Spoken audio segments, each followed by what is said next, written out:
2 p.m. in New York. It is 7 p.m. in London. Live from Bloomberg's World Headquarters, this is Bloomberg Markets The Close. I'm Caroline Hyde. I'm Romaine Bostick. And I'm Taylor Riggs. And it's an election that will go down in history, a market reaction that will too. After a wild election night sowed confusion, investors plow money into U.S. stocks and treasuries. And, of course, we're on track for the biggest post-election rally in history. Why? Stick with us for the cross-asset analysis. Meanwhile, we keep calm and the votes. The presidential race hinging on key battleground states where the race is still close to call and results could take until midday tomorrow. Congress looking divided and on track for future gridlock.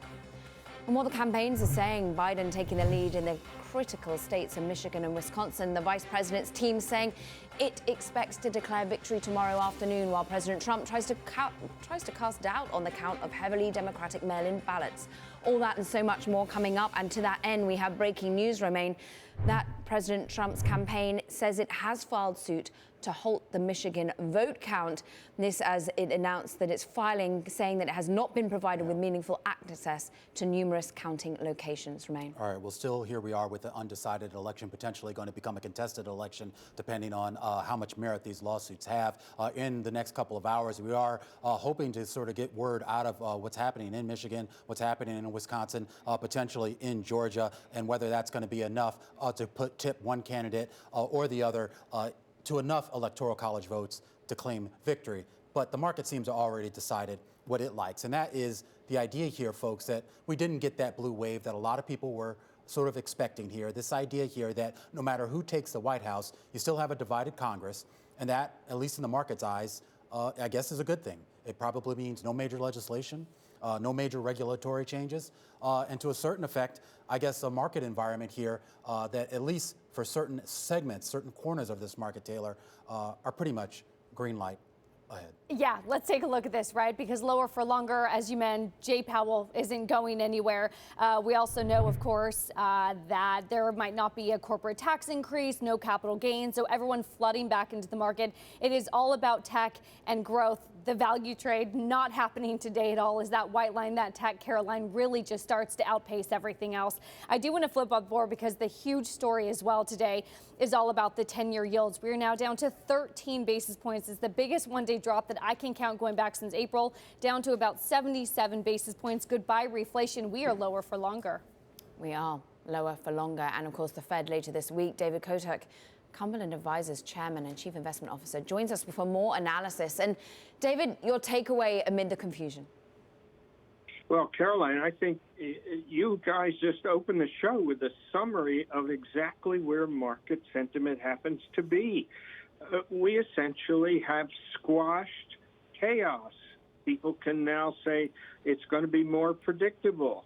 We're not going to see the dramatic blue wave, as Romaine just said. We're going to have some calm. There's been a thirsting for some calm strategic view. You're also right that we are still in a contested election and it could still become ugly. We don't know that yet.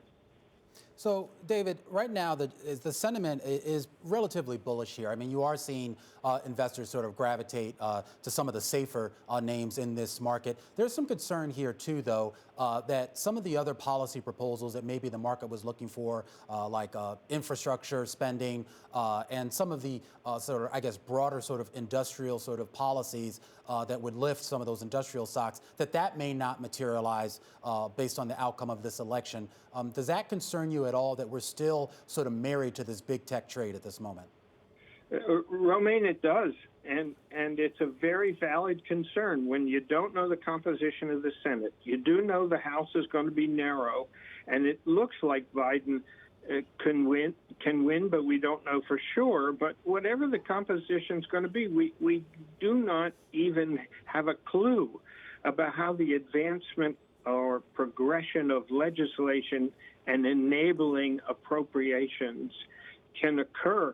And therein lies a big issue. The second issue today in this market is when you look at the FANG stocks or the large cap growth mega stocks, and you see them driving this performance, one could say, as some people have said, it's a lifting of the risk of antitrust actions against them.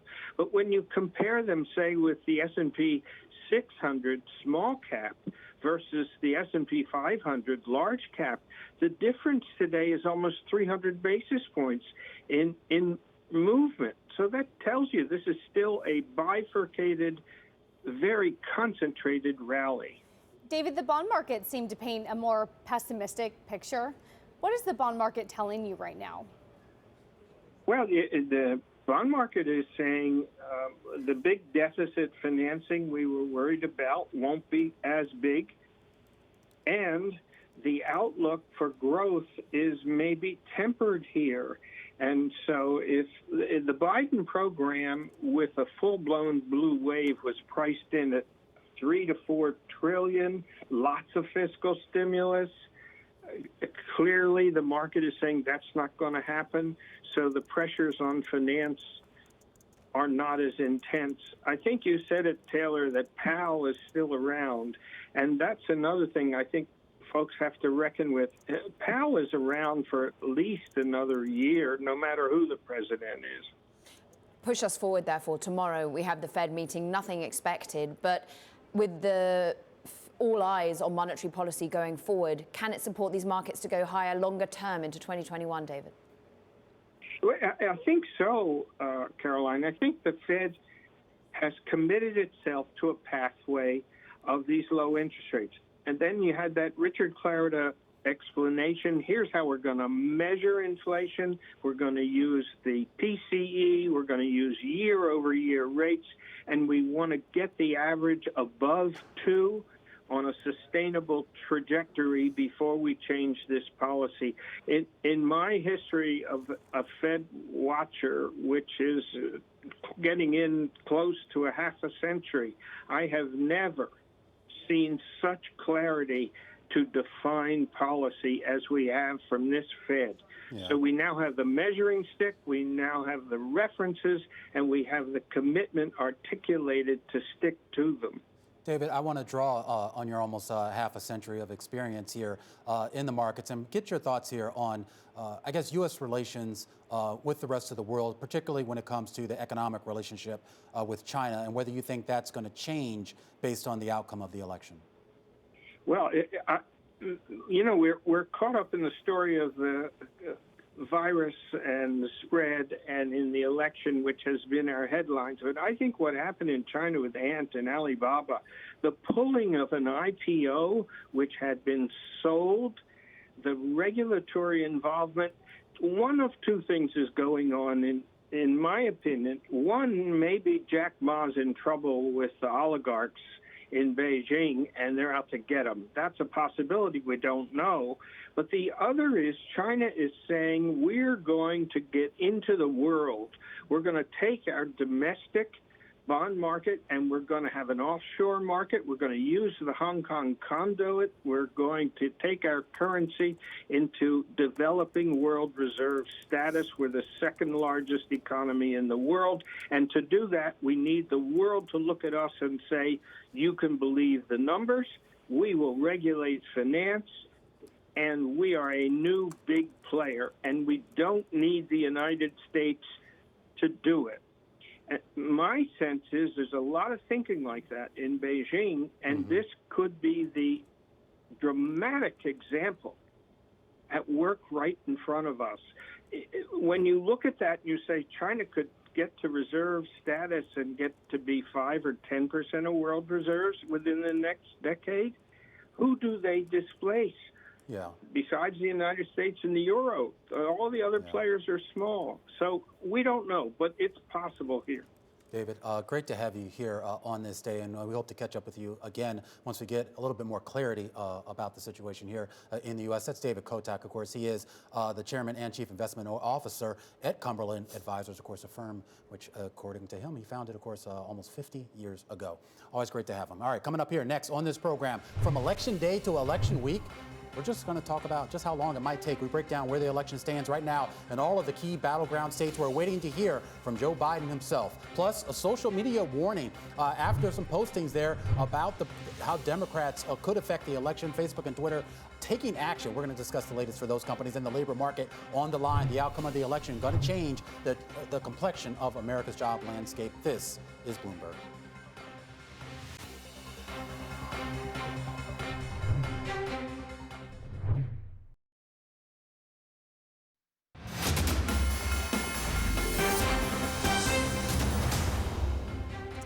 We have to talk about the VIX and the VIX curve, as the story really in the last few days was pricing in election volatility, and all of that has been wiped away. Spot VIX down 6 points or below a 30 handle as the rest of the curve has fallen with it. The markets, at least, you guys, really looking through some of the volatility and looking for some calm ahead. To bring us some calm and perspective, let's do it with Marty Schenker, Bloomberg's Chief Content Officer.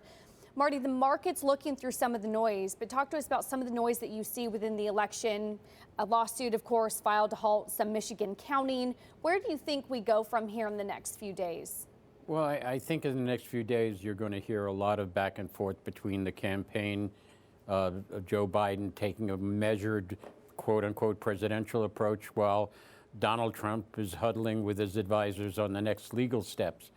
Ultimately, I'd much rather be Joe Biden in the current situation than Donald Trump.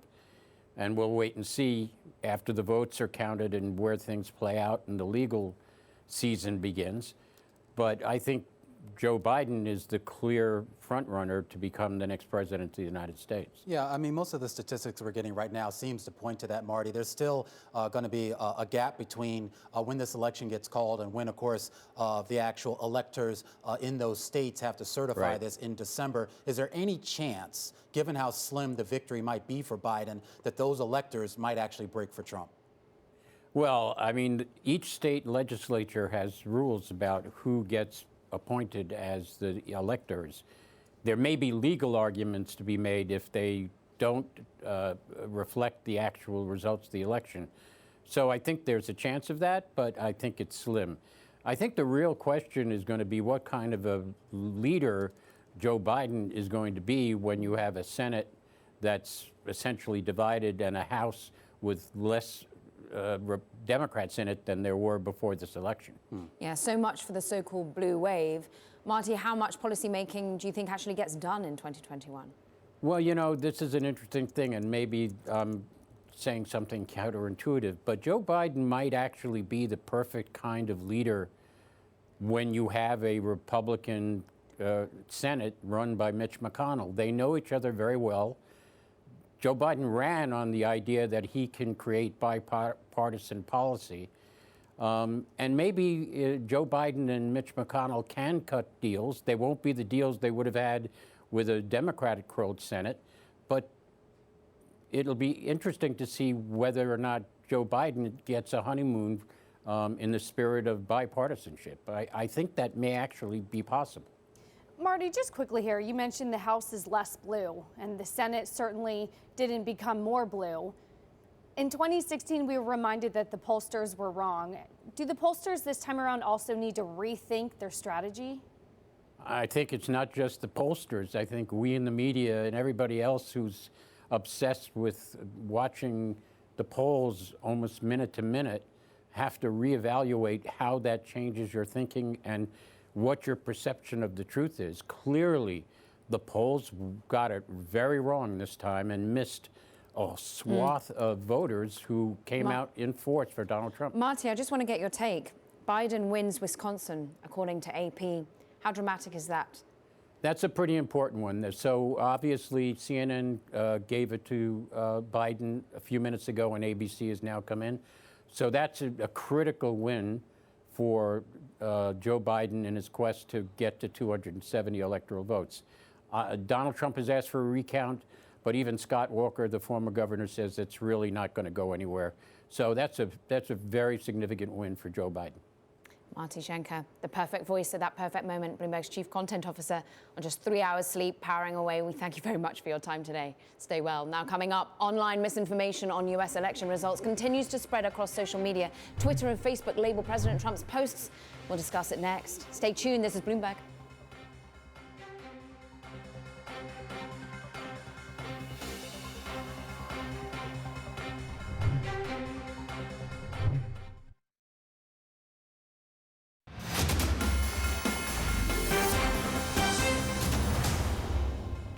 Let's get you updated with the latest key battleground state announced in Biden's favor. Biden wins Wisconsin.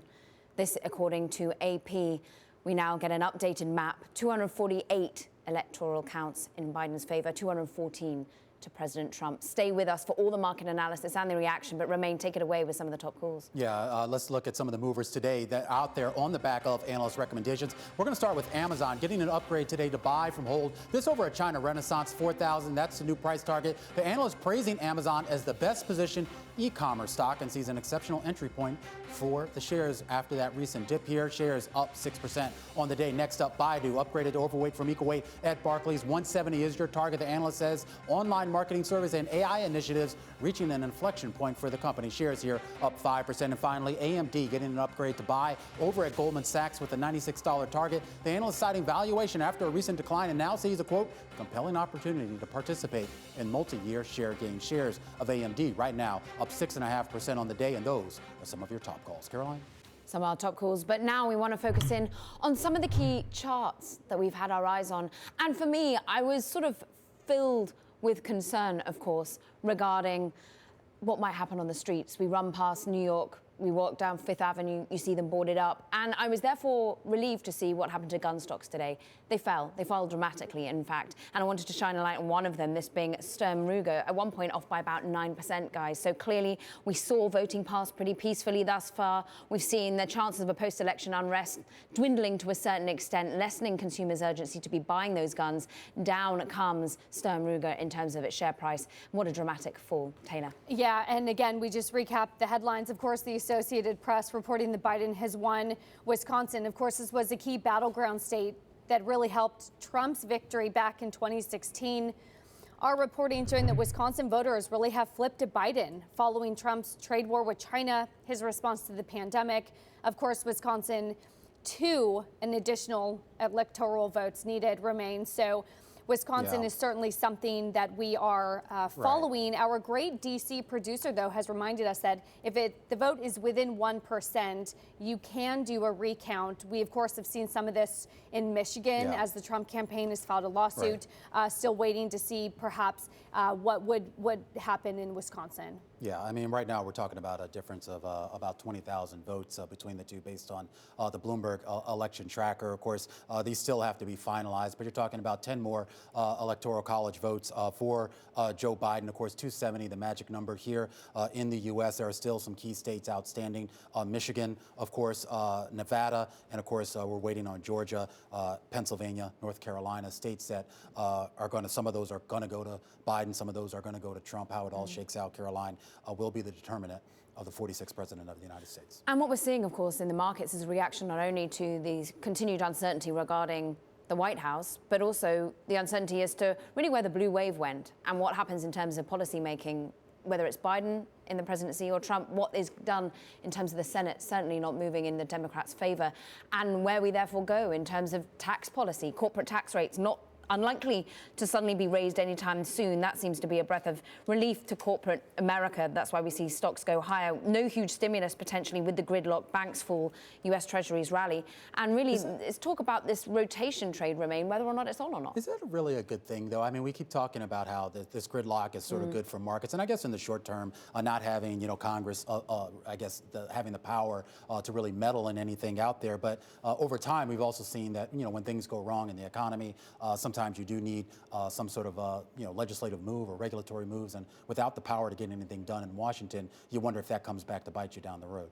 And I think David Kotok sort of said it perfectly, where the bond markets and the equity markets thinks you might actually still get a big stimulus package. You had Mitch McConnell talking about that earlier. The bond market's thinking, well, maybe not so much. It may not be a $3 or a $4 trillion.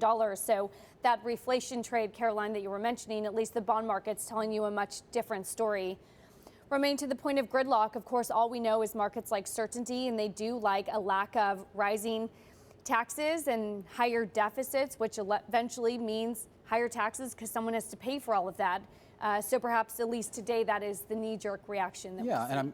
Right, and I mean, and look, I mean, that's what they're rallying on. But again, I mean, this rally isn't as broad as maybe it would seem on the surface, despite we're getting these 3-4% moves. I mean, this is concentrated in a lot of the healthcare names, in a lot of the big tech names. But you're seeing materials, you're seeing construction companies, you're seeing certain financials really sort of taking it hard today.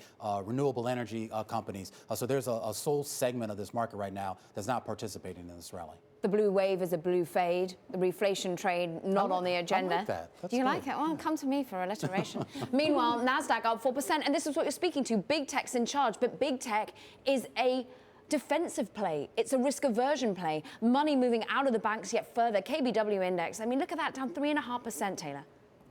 Yeah, the financials not having a good day. Of course, as yields all come in, yields are down, having their biggest one-day move, Romaine, going back since I think April 15th was the last time I checked. Banks, interesting, falling on that. Utilities, though, typically they do better when yields fall. Those also a big underperformer today. Brexit, still a thing. Look at the pound. Yeah, Take it away. It's still, I mean, there is still stuff going on outside the United States, and today the Houses of Parliament voted for that 4-week lockdown.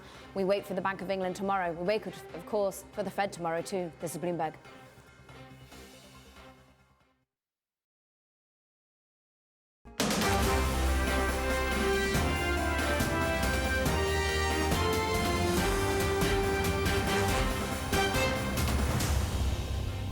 This is Bloomberg Markets to Close. I'm Romaine Bostick. I'm Caroline Hyde. I'm Taylor Riggs. We want to get you caught up on what's been happening in the commodities markets. Commodities have really gotten battered around all day here, and of course overnight in futures, based on the swings that we saw in the dollar, based on the swings that we saw in those election results. Right now, getting settlement of NYMEX crude here in New York. You can see it coming in right around $39 a barrel. It's been all over the map. It was lower, it was higher. Gasoline always, as you would assume, tracking what's been going on in crude prices. Gold not getting much of a haven bid here on the day, holding right around that $1,900 level. But we did see a little bit of a bid come into copper. Copper had actually dropped pretty significantly earlier in the day, but right now we're seeing it come in right now at $3.10 here. It was up to $3.12 at one point earlier in the session. All right, moments ago, Joe Biden taking the key battleground state of Wisconsin. For more, we want to bring in Emily Wilkins. She's our Bloomberg government reporter. She's out there in Wilmington, Delaware today, where we're actually waiting to hear from Joe Biden shortly. Emily, bring us up to date here on where we stand right now with regards to the Biden campaign. Are they declaring victory? Not yet. This is what the Biden campaign, though, laid out this morning as a potential path to victory. If they could get Wisconsin, which now they have, and they can get Michigan, and they can get Nevada, that brings them to 270, which is what they need for a victory. Of course, we still have a little bit of ways to go in regards to both Michigan and Nevada. And now we're also hearing about potential lawsuits from the Trump campaign. So it sounds like there's going to be a little bit more to play out before we see the end of this election. What are you expecting in the way that Biden's campaign plays this legal threat, these issues being raised, being voiced by the Trump campaign? Well, Biden from the start has been very cautious when it comes to regards to the Trump campaign and declaring victory early. He spoke on the stage here last night. His message was that we're confident, but we still need to wait. In fact, Biden's been saying this for weeks. We were anticipating for weeks that Trump might come out and say that the election was fraudulent or that there needs to be recounts. This is something that the Biden team is very well prepared for to happen. And now we just sort of wait and see what happens as far as the courts are concerned. Emily, it's a difficult road no matter who wins, because what looks like it could be a divided Congress, which makes governing and coming to a consensus all that much harder. Have you heard from Biden camp on, if he is the winner, what you plan to do if the Senate stays red? So Biden has a couple different options. I mean, he certainly can try to work with Mitch McConnell on some issues that have a little more bipartisanship support. These are things such as infrastructure, passing another stimulus bill to help out with coronavirus. But look, every president has their own set of powers. Biden can do a number of things that he promised the American people without congressional support. He can get back inside the Paris Climate Agreement. He can renegotiate trading deals and tariffs. He can, make deals overseas and with our foreign allies, and he can sign a number of executive orders to make things work. And so Biden still has a lot of options for what he can do with president, even if Republicans still control the Senate. Yeah, and of course, that's still obviously a big if. We still need to wait on the final results here. Emily, I am curious about the polling and what it told us leading up to this election, which was that Joe Biden was going to win a decisive and relatively broad victory. That clearly did not materialize, not only for Biden, but really for the Democratic Party as a whole. Has the campaign actually addressed the fact that no matter how the final results shake out, they didn't come close to some of what the polling was telling us was going to happen? The campaign is staying very positive at this point, but if you start talking to Democrats elsewhere in government, those who are in Congress or on the Hill, you're starting to hear a lot of disappointment. Democrats were led to believe that they were going to make gains in the House, that they were going to take the Senate. None of that is panning out, and it feels to some of them like 2016 all over again. They're asking themselves why, what is happening? I think we're going to see the Democratic Party kind of have to do a lot of self-searching within the next few months to figure out exactly what happened with this election. Bloomberg's Emily Wilkins, thank you, as always, on the ground for us, of course, covering more battleground states. I do want to, Romaine, get back to the markets. This is very interesting. The S&P 500 Health Index up more than 5%. You take a look across the board, the Managed Health Index, the NASDAQ Biotech Index higher, Cigna, United Health. I mean, these are companies that are really just increasing on the day, really jumping after failed blue wave, as we've been talking about. Analysts, though, calling the divided Congress, quote, the best of all worlds. There is less risk of progressive public options, no big corporate tax increases, and maybe less drug pricing scrutiny. This all, of course, behind some of the big gains that we see today. All right, let's continue then on that topic and bring in Mary Kay Henry. She's international president of the Service Employees International Union, which represents several million people, and of course, people in the government sector, people in the public sector, and people in the healthcare sector as well. And I want to start there first, Mary, and talk about healthcare policy, which, despite all the rhetoric we heard on the campaign trail, didn't seem to get talked about enough. You're going to have to work with whoever's in the White House for the next 4 years. What are you expecting with regards to healthcare policy? Well, essential workers all across this country are counting on Joe Biden and Kamala Harris to tackle this pandemic. And the pandemic is the biggest healthcare crisis the nation's faced. And we know that it's going to require us to make healthcare affordable and accessible for all workers. And there's a nursing home worker in Detroit who I know is in Cobo Hall right now helping to count the ballots in the state of Michigan, and she can't afford her employer-sponsored health care, and she makes $11 an hour, which makes her ineligible for Medicaid. And we believe Joe Biden and Kamala Harris are going to close that gap for Black and brown workers all across this country who've been stuck in minimum wage jobs so that they can finally lead a decent life. Mary Kay, I'm interested how that happens with potentially gridlock in Congress, with perhaps a Senate that doesn't go to the blue.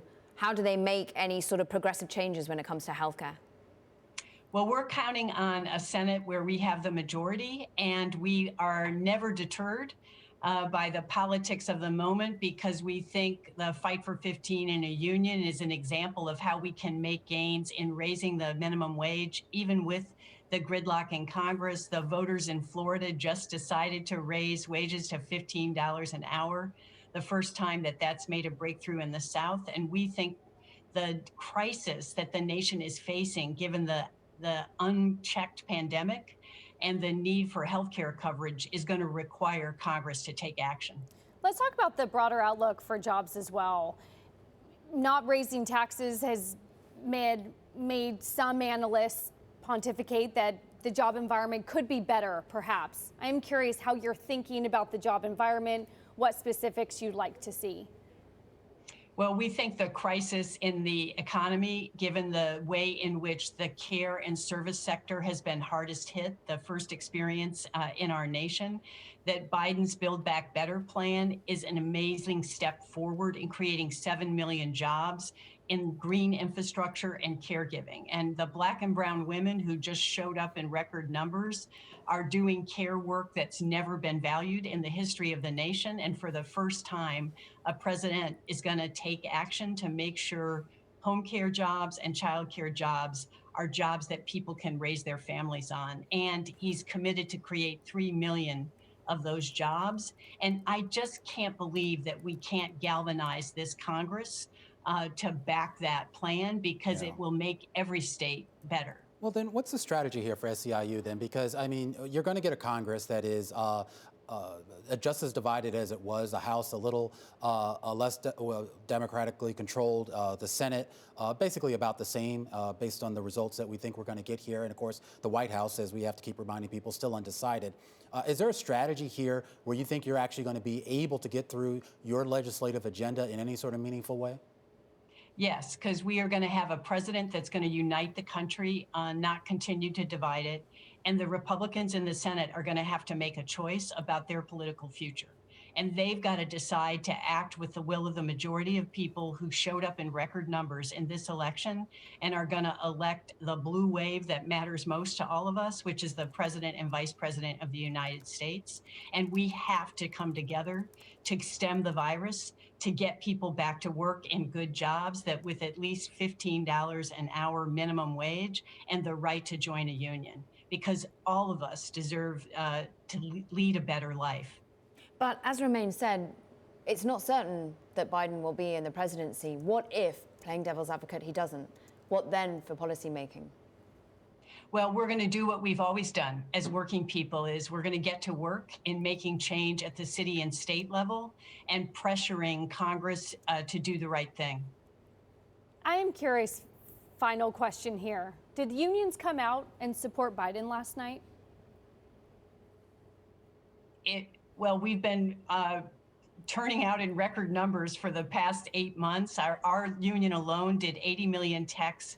We made 6 million voters, help them get to the polls, and collectively in the labor movement, we have a president and vice president being elected with record numbers of working people, Black, white, brown, Asian. So yes, we showed up in force. Our thanks as always, Mary Kay Henry, International President of the Service Employees International Union. Appreciate your time.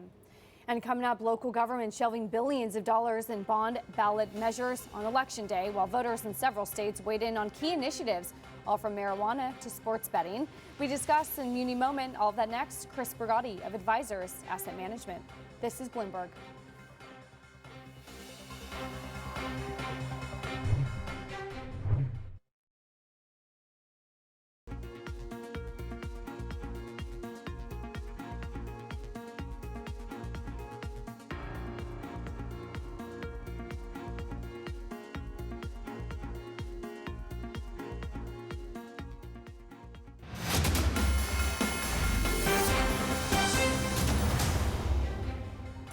It is all about the election, and in today's Muni Moment, we do just that. Talking about local governments nixing bond ballot measures that would normally be put before voters on Election Day. This all as financial uncertainty strains municipal budgets and stresses taxpayers that need to sign off on that debt. Joining me to discuss is Christopher Brigati, head of municipals at Advisors Asset Management.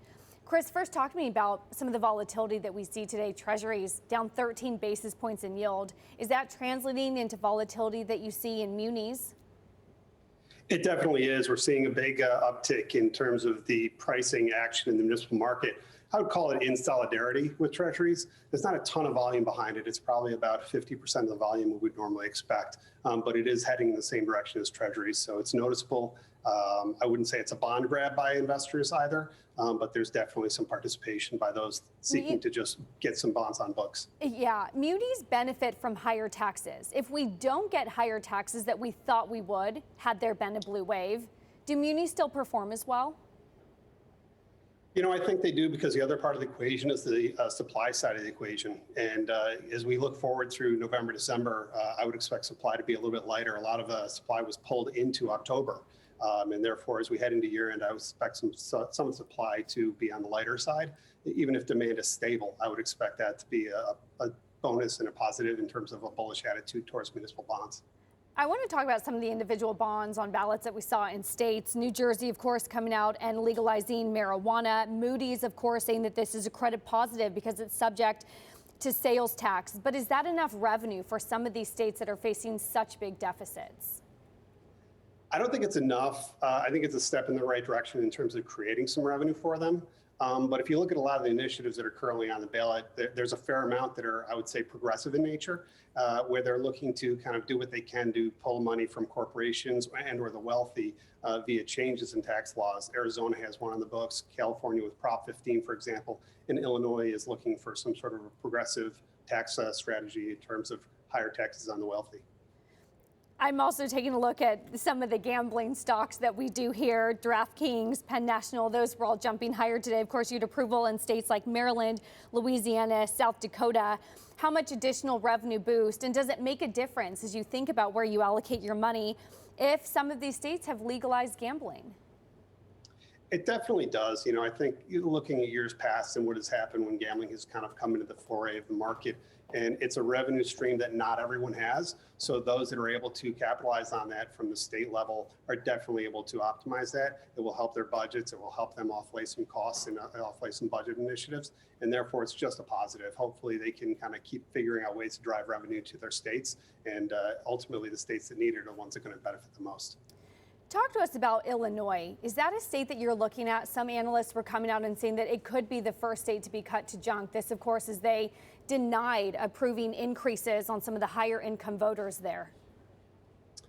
Yeah, I mean, we're looking at it, we're thoughtful of it, but we're wary of it at the same time. A lot of the high net worth investors we tend to talk to really want the safety and liquidity. So when you start looking at something like Illinois, potential downgrades, there could be some negative implications in terms of price action, simply because if something falls into junk category in the municipal market, that could affect how it's able to be participated and owned within funds, which could cause some forced selling. So if that were to happen, there might be some real price opportunity for kind of budget investors to look for something that might really outperform should they eventually turn around and get some positive flows going their way in the down the road.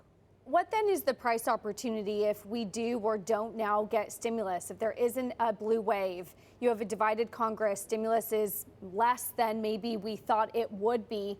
What does that mean for state and local governments and the credits in which you invest?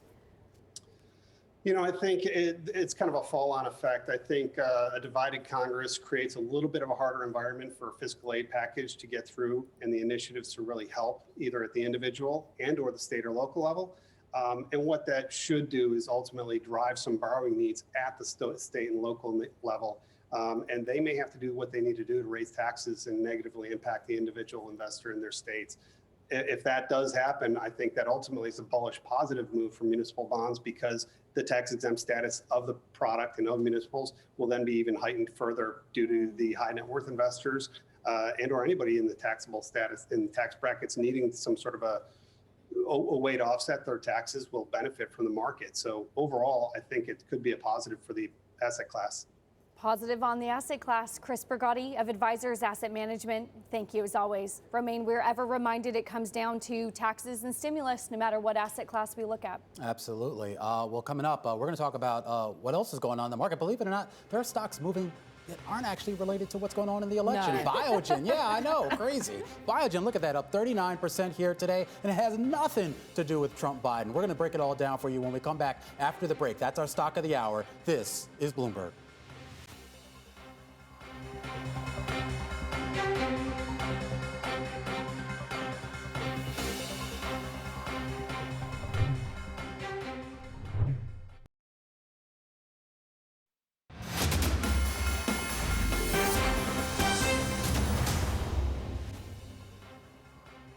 Time now for our stock of the hour. Biogen, the shares are soaring today as a once highly criticized Alzheimer's drug may now be headed for the market very soon. For more, let's bring in Bloomberg's Dave Wilson.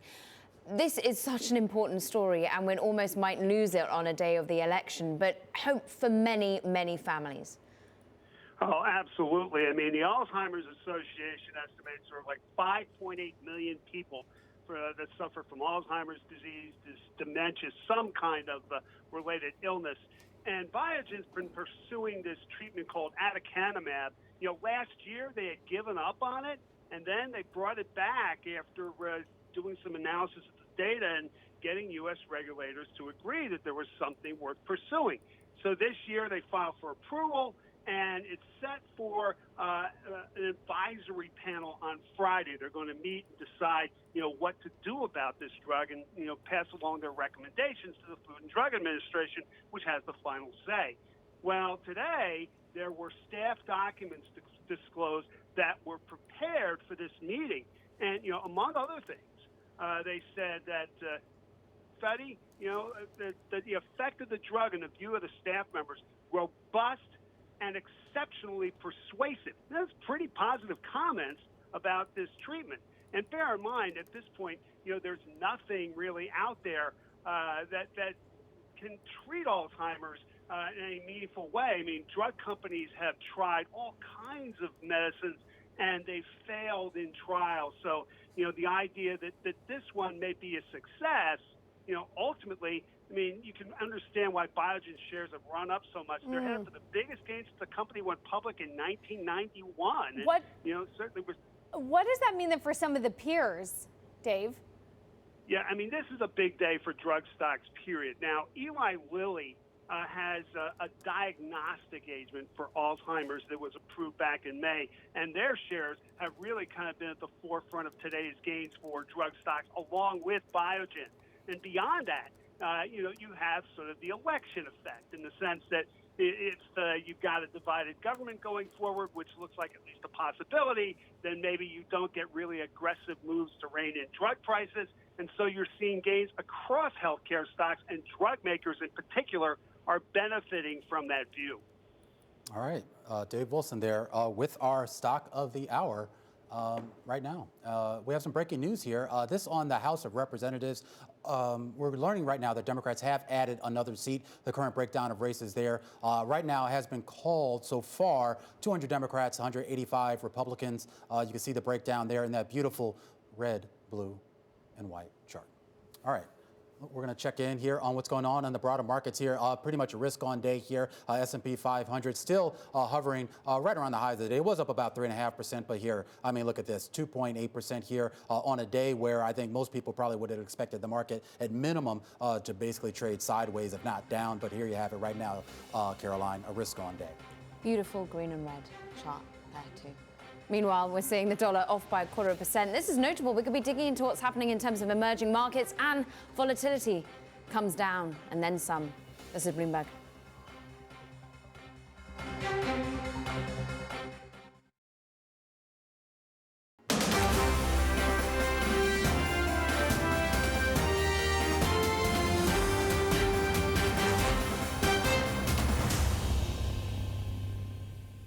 Hour left in trading.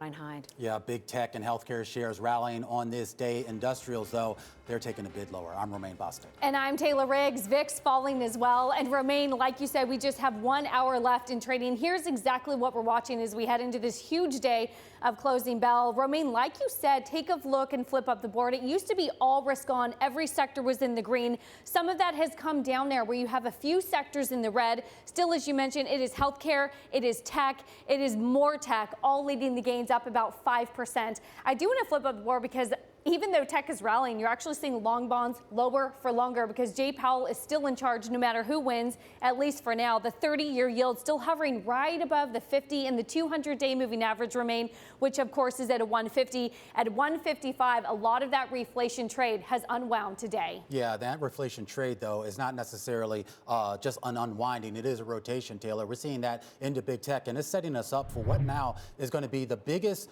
post-election day rally on record. Basically, you look at that white line there. We were up as much as 3.5% here. Right now, up about 3% on the S&P 500. The Dow Jones Industrial Average was up about 3%. I mean, and really, not only the biggest rally higher, but the biggest post-election day move in either direction to a certain extent. When you go back to the 1940s, when you started to see big moves down, you had, of course, that big 1948 election, the whole Dewey defeats Truman debacle, where everyone seemed to get it wrong. That was back in 1948. You had a 4.5% drop there on the major indices back on that day. So this is going to shape up to be a day, barring some sort of big turnaround here in the last hour of trading, to be one of the most historic, at least single day, post-election day moves in equities. Who'd have called that? Who would have called that we'd have seen such a rally, Taylor, in the back of such uncertainty? You tell me. quite amazing. But as you were just saying, and I love what you pointed out at the start, it is all about the Federal Reserve still standing behind this market. It's all about pushing forward to tomorrow and the Federal Reserve and Jay Powell. What is the importance now of monetary policy? This is exactly what we're hearing from some of our guests earlier. Just take a listen to Lisa Charlotte. As much as there's emotion around the leadership in the White House, that actually may not be what's driving the bus in 2021. The V-shaped recovery is intact. You've got a Fed that, regardless of who wins, is going to continue to have their foot on the gas pedal. Foot on the gas pedal, and may well be needed, Romaine, of course, if we're going to get a divided Congress, if we're going to get potentially less fiscal stimulus than have been hoped for with a so-called blue wave. Yeah, interesting. A lot of expectations are sort of being built into asset prices right now, and it'll be interesting to see whether traders are actually getting this right, because, of course, the outcome still unknown. All right, for more, let's bring in Elsa Lignos. She's RBC Capital Markets Global Head of FX Strategy, and great to have someone on who knows a lot about FX, because I mean some of the biggest moves that we saw in the overnight hours, Elsa, was of course the moves we saw in the dollar. At one point, people were seeking out the dollar as a safety trade. We saw it up about 1%. Of course, that got pulled back. Right now, the dollar weaker here, slightly here on the day. What is the trajectory of the U.S. dollar in your vision? So like you say, we did see some sizable moves very early on overnight, but I think that was just a reflection of FX markets as always being open 24 hours and reacting instantly to the news. If you look at the dollar where it is relative to Monday, we've actually seen very little change, or relative to the kind of the London close on Tuesday. And I think that's interesting, because effectively what it's telling us is that we've gone from pricing a Biden win to a Trump win and back to a possible Biden win, and the dollar is effectively flat. And now it's likely that we revert to people's priors on the dollar, where there's a very large bearish consensus out there on the U.S. dollar. I think it's right to challenge it on a number of counts. But I think people are largely setting aside the election and going back to the kind of long-standing reasons that they've had to expect the dollar higher or lower, as the case may be. And, of course, long-standing expectation potentially for it to go lower as we expect more monetary policy potentially. We've got the Fed tomorrow. What are you expecting to hear out of Jay Powell at the press conference? Not very much at the moment, but you're absolutely right to hit on those long-standing expectations, because I think those were really reinforced by the Fed's strategic review and this expectation that they're now going to let inflation run a little bit hotter, and what that means for real interest rates. And I think this is where it becomes a very interesting story for currency markets, because there is this narrative out there that, with the inflation target effectively being shifted a little bit higher, you'll see real interest rates undermine the dollar's performance. And actually, what we found when we look at the evidence in foreign exchange is that nominal rates, at least in G10, matter a whole lot more. So I think, there's definitely a narrative out there that the dollar is going to be undermined by the Fed, but I don't think it stacks up to the evidence in practice. Elsa, talk to us about some of the other calls on the dollar, namely, no matter who wins the White House, we know that Jay Powell is the steady hand. We'll keep money supply flowing, we'll keep dollar easing, we'll keep rates lower for longer. Is that the calmness that the currency markets are seeking? I'd actually see it from a different angle, which is the fiscal side, and that is, we're not going to get a huge fiscal package as we might have done if there had been a big Democratic sweep, but there is going to be some expectation of some kind of fiscal easing. And at the same time, yes, lower for longer from the Fed, but lower for longer from everybody. We had the RBA earlier this week. That's very much a lower for longer message.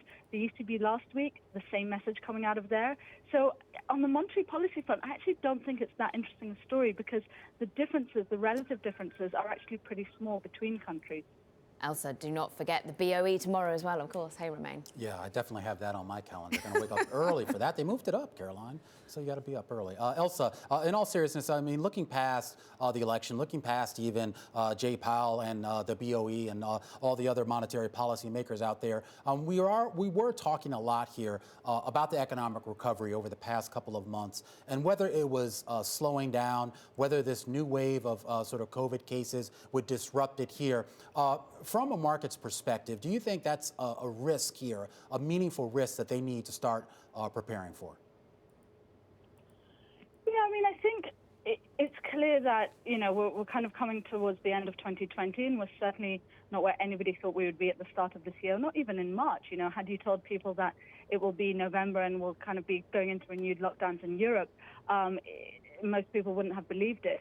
And yet, I think despite this all, the fact that you're seeing equities where they are now is testament to the support that monetary policy still provides and the belief that markets have in monetary policy. And so, yes, there is a lot of bad news out there. There's still a hope that the vaccine will come sooner or later. And in the meantime, what we've seen once again is that monetary policy still does maintain its firepower and maintains the belief of markets. Meanwhile, of course, plenty of action was going on in Asia trading, a lot of volatility being built into concerns, particularly surrounding the yuan. News flow out of China with the IPO of Alibaba, of Angry, extraordinary. Elsa, talk to us about emerging markets very briefly as to whether they are basically dictated by the dollar or idiosyncratic. I think we're seeing a slightly more idiosyncratic approach, or we should be seeing a more idiosyncratic approach. I've been looking at the Turkish lira, for example, today, which is fascinating to me because that's one currency where you should see a very large difference relative based on who wins the presidential election. So a Trump win, obviously, we've seen Trump stand in the way of sanctions on Turkey. A Biden win could potentially mean much more trouble for the lira. And yet we've not seen the Turkish lira respond perhaps as much as it could have done or should have done to the swing in sentiment as the day went on. So I think, we haven't seen as much of an idiosyncratic trade as yet. But as time goes on and markets digest the impact of the election and what that means for policy going forward, I do think you'll begin to see some of those stories playing out. And, Asia MFX is another important case in point, like you mentioned. Elsa, with her eye on the Turkish lira, we thank you, Elsa Lignos, RBC Capital Markets Global Head of FX Strategy. Great voice for a day like today. Now, coming up, Biden's Wisconsin win, turning the focus now to Michigan, to Nevada, the Democratic presidential candidate to speak soon. We'll bring you that live. Plus, the passage of Prop 22, why California voters sided with companies like Uber and Lyft instead of drivers, and what it means for gig economy workers. And Biogen surges, why the FDA is bringing new excitement to the company's Alzheimer's drug. All that and so much more coming up. This is Bloomberg.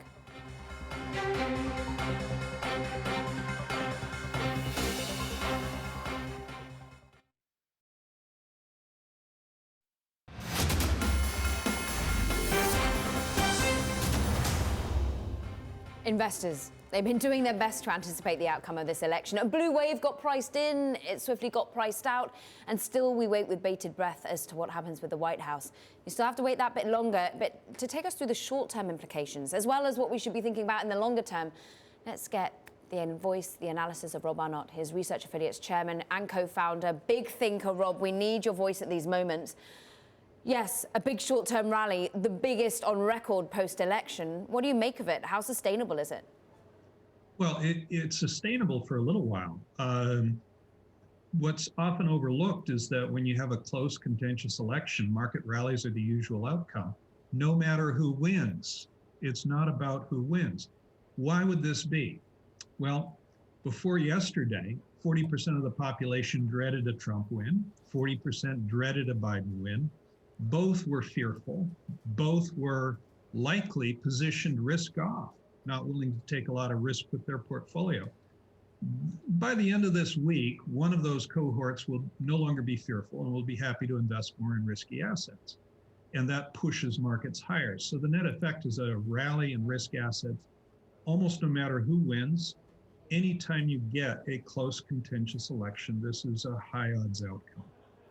So we're getting to the other side, I should say here, Rob, and we will know the outcome of the presidential election, and it appears the Senate for right now is going to remain in Republican hands. So investors have a little clarity here as to what they can expect out of Washington. When it comes, though, to policy responses and policy conditions going forward here, was there anything really here at stake in this election that could have meaningfully changed the general, I guess, outlook for investors? The short answer is, of course, yes. There are lots of pundits who will happily share with you views of which sectors of the economy are going to benefit from a Biden victory or what's now increasingly unlikely, a Trump victory. But the simple fact is that the broad market tends to do roughly equally well, no matter whether conservatives or liberals win. The narrative out there is that under Democratic presidencies, stocks do better, and under Republicans, they do worse. That narrative is shaped by 1932 and 2008. You take those two samples out, and it's a coin toss. If you look internationally, we looked at 8 countries around the world and did the same analysis. It's a coin toss. And when you think about it, the reason for that is a bit surprising. Take two extremes. What if socialists were running the country? Or alternatively, what if laissez-faire capitalists with no regulations were running the country? With socialism, there's going to be fear of higher taxes, expropriation, tougher regulations, anti-business regime. Entrepreneurial initiatives, whether it's starting a new business or long horizon initiatives at existing businesses, are going to be put on hold. And so what do you do with your cash if you're not going to invest it in a new enterprise? You're going to put it in the stock market, and that pushes stocks higher. Reciprocally, laissez-faire capitalism is fantastic for economic growth, albeit at a cost of rising wealth and income inequality. But if you're going to start new businesses because it's now a great environment to do so, and your expected return on your investments is much higher than it was before, that higher return means that stock prices have to be lower in order to provide that higher return on existing enterprises. And so this is the surprising reason that laissez-faire capitalism is great for the economy and not for the stock market, and why socialism is horrible for the economy and not for the stock market. Talk to us about how the markets are thinking about future stimulus with a less majority in the House, maybe a red Senate. Are you thinking that there could be more compromise? And if you get a lower stimulus bill than $3-4 trillion, are we less worried about higher taxes down the road to fund deficits? How are the markets thinking about compromise when it comes to stimulus? I think what you've described is exactly right. I would question the word compromise in the sense that there's going to be divisiveness. A Biden-Harris administration will want to do a lot of things that a Republican Senate won't allow, just as a Republican president may want to do a lot of things that a Democratic-controlled Senate won't allow. And so what you find is Clinton worked under a divided government for much of his 8 years, and his worst instincts got shut off. His worst ideas were shut down, but his best thinking was allowed. And so the compromise happens in areas where you're likely to get the best thinking. So I've never feared a divided government. A unified government can fall prey to its worst instincts in either direction. So I view this outcome, I'm a libertarian. Neither of the candidates is remotely libertarian. Yeah. But as a libertarian, I think this divided government could actually turn out to be a pretty good thing. You're a libertarian, Rob. We also know you as a man who likes value stocks. That change, as we see yet more money pour into big tech, into the haven trade? Oh, the pouring into big tech is a function of people thinking, well, if Trump was reelected, the crackdown on big tech might be pretty serious because there's a lot of anger there, and that it won't happen under Biden. I'm not so sure of that. Section 230 immunizes big tech from certain categories of lawsuits. Both parties have talked about dismantling Section 230. And so I look on this as just a one-day response where tech is up 2% more than the value side of the market in a single day. That's a big move. but it's just a statement that the marketplace is less uneasy about the risk of a crackdown on tech. I would note that value is cheap enough now that over half of the value stocks would have to go bust in the aftermath of COVID to justify current prices. Rob, always great to get your thoughts, and particularly on a day like today. Rob Arnott, he's the Research Affiliates chairman and co-founder. And while he was speaking, we did get some breaking news here, again, on the election, this on the fight over those ballots. The Trump campaign has said to take legal action on the vote in Pennsylvania. That's one of the states that we're still waiting to get the results from. Again, the Trump campaign has taken legal action there. We'll try to get you some more details about exactly what's going on there. Right now, though, the electoral vote count as it stands is called 248 to 214, 270, the magic number, 321 here in New York. We're counting you down to the close. We'll be back in a moment. This is Bloomberg.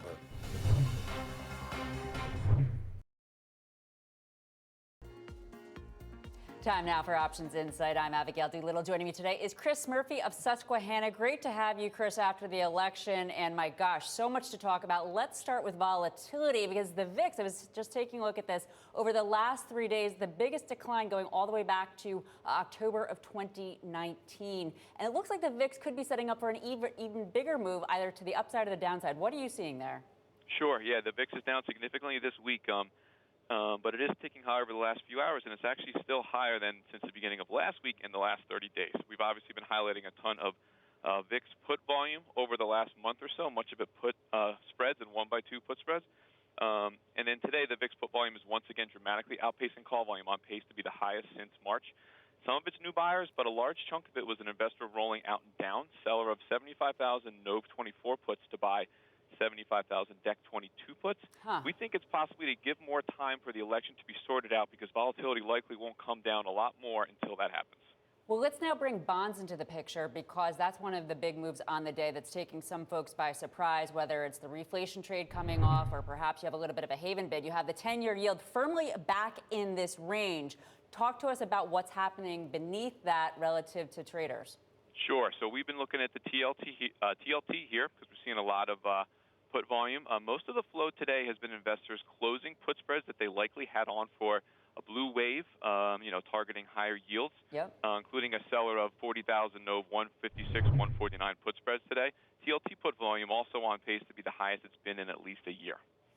So it's going to be interesting to see which one that one goes, because that range looks pretty strong, suggesting that even if they're just unloading a bid for yields to go higher, that perhaps at some point you're going to see some actual bullish action there for bonds. Let's bring it all together, Chris, because recently we've had some big moves. Net, though, over the last 8 days, the S&P 500 has gone nowhere. What do you see happening ahead for stocks?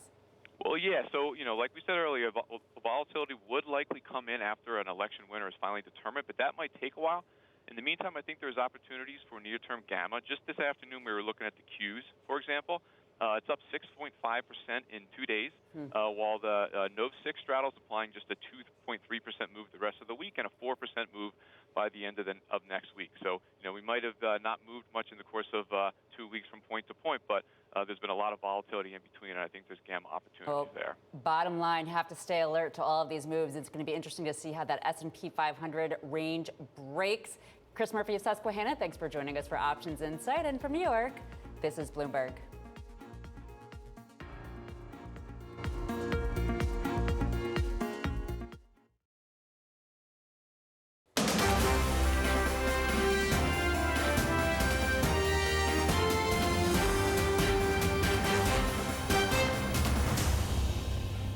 This is Countdown to the Close. I'm Caroline Hyde. We are waiting the election outcome for a number of states, including, of course, Michigan. Just 30 minutes of trade. Yeah, I'm Romaine Bostick, counting you down to the close here.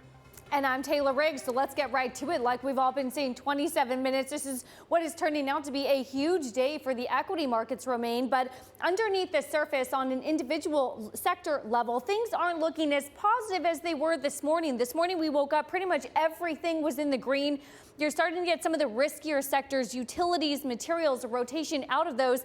Tech, though, firmly in the lead. You're still up 4% on the two tech indices that we have been tracking here. So lower for longer, boosting tech today, Romaine. Yeah, market breadth has really been questionable all day long. There are some individual names out there that are moving on individual stories unrelated to the election. We talked about Biogen last hour having a monster day here. This after the FDA backing some positive findings related to that Alzheimer's drug that it's been working on. Perrigo, another drug maker, interested in getting caught up in this tax issue over in Ireland. Remember that they owe about $1.9 billion on a tax bill, U.S. dollars on a tax bill over that. They're continuing to challenge it, but right now investors are seeing the possibility they may have to pay up. Shares down 8.5%. NextEra Energy down actually slightly, despite reaching a deal to sell a big stake in their renewable assets in a solar storage project to KKR. And keep an eye on SL Green.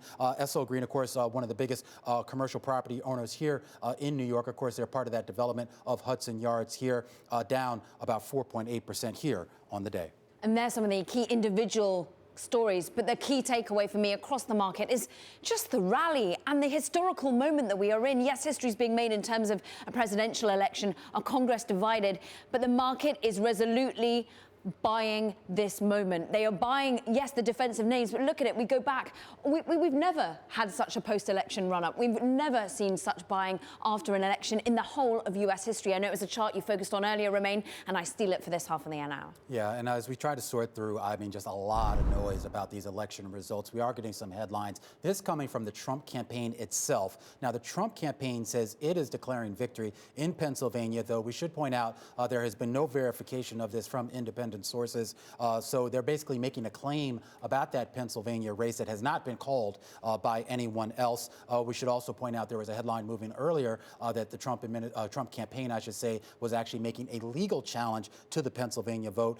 These are coming from Trump campaign officials speaking with reporters right now on a conference call. Again, Taylor, a lot of noise here going to be happening over the next few hours. At some point, we'll manage to sort it all out. And with the noise on the national level, we got some certainty on the local level. I'm taking a look at shares of Uber and Lyft surging today, up as much as 10%, really still here 11.5%. This is as California voters, they approved Prop 22. This protected the company's business models from efforts to reclassify their drivers in the state as employees. Joining us now, Bloomberg's Lizette Chapman. Lizette, a clear win for these companies. Does this give them the all okay, really, to move forward with their business models as is? Absolutely. Here in California, it was a resounding victory for them. They plowed in over $200 million to pass this measure, to craft it, to pass it. And it's the most expensive ballot measure in the history of the state. Now, what this means for other different states going forward, like New York and Illinois, as you know, California has a history of setting labor law precedent. So there's a lot of questions around that today, as well as the push from the people on the no side to push for a Biden win in the hopes that they can craft something on the federal level to roll this back. The thing is, there has been compromise garnered here to a certain extent, hey, Lizette, because in this push, we have actually seen, well, a move to give them $15 per hour. Well, give some sort of basic minimum pay if they're working more than 15 hours. Give some sort of basic health care if they're working more than 15 hours. Does that scale across the whole of these business models, even not just Uber and Lyft, but to Instacart and the like? Right. So here in California, which is, again, it's the only place where this will be rolled out in their home state, there is a wage floor that's been established, but it's only for the time engaged. So while they promise 120% of the minimum wage in certain areas, it's only for the time they spent driving. So according to a number of studies, in some cases, it will wind up that they actually earn less than minimum wage because drivers spend a lot of the time just waiting around, waiting for a ride. As to your other point, it does establish an account for health stipends, which they can use toward purchasing their own, health coverage. And the biggest point really is around the flexibility, which will enable them to continue working the times that they choose simply by turning on and off the app. So that's what it establishes. Yeah, so I mean, again, the investor reaction here, very positive. I mean, you got Uber shares up 14%, Lizette. I am curious. I mean, this was a proposition in one state, obviously the most populous state and a state that sets the tone for a lot of others. But Uber and Lyft, they still have to contend with regulations in other states as well as regulations in other countries that may not necessarily break the same way. Yes, that's absolutely right. I think that there's a lot of, as with this race, as with many others that we've been talking about all morning and through, late last night, there's a lot of hopes and not a lot of clear answers yet in terms of how this is going to roll out state by state, nationally, or to your point, around the world. There are statements from Instacart and Lyft earlier this morning talking about how they would be playing this forward on, to policymakers nationwide, and I'm sure that we will see more of this going forward. Bringing you all the corporate angles on this historic day, Bloomberg's Lizette Chapman. We thank you for the take on all things Uber Lyft. From New York, from over in San Francisco, this is Bloomberg.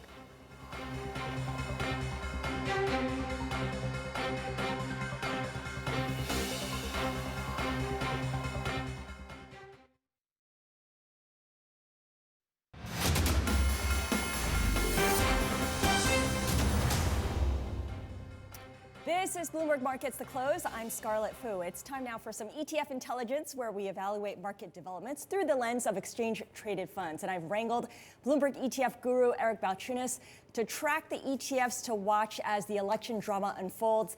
And Eric, of course, the drama continues unfolding. When I look at the most actively traded ETFs by value, SPY is always on top.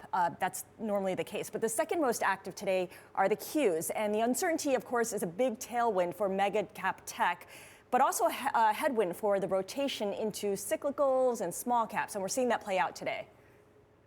Yeah, it's interesting. First of all, the volumes that you see are relatively low, and they were all week. That tells me that investors just weren't really that concerned about anything. And I think they might have learned from 2016 not to try to get too cute, because if they did, they missed out on that huge rally.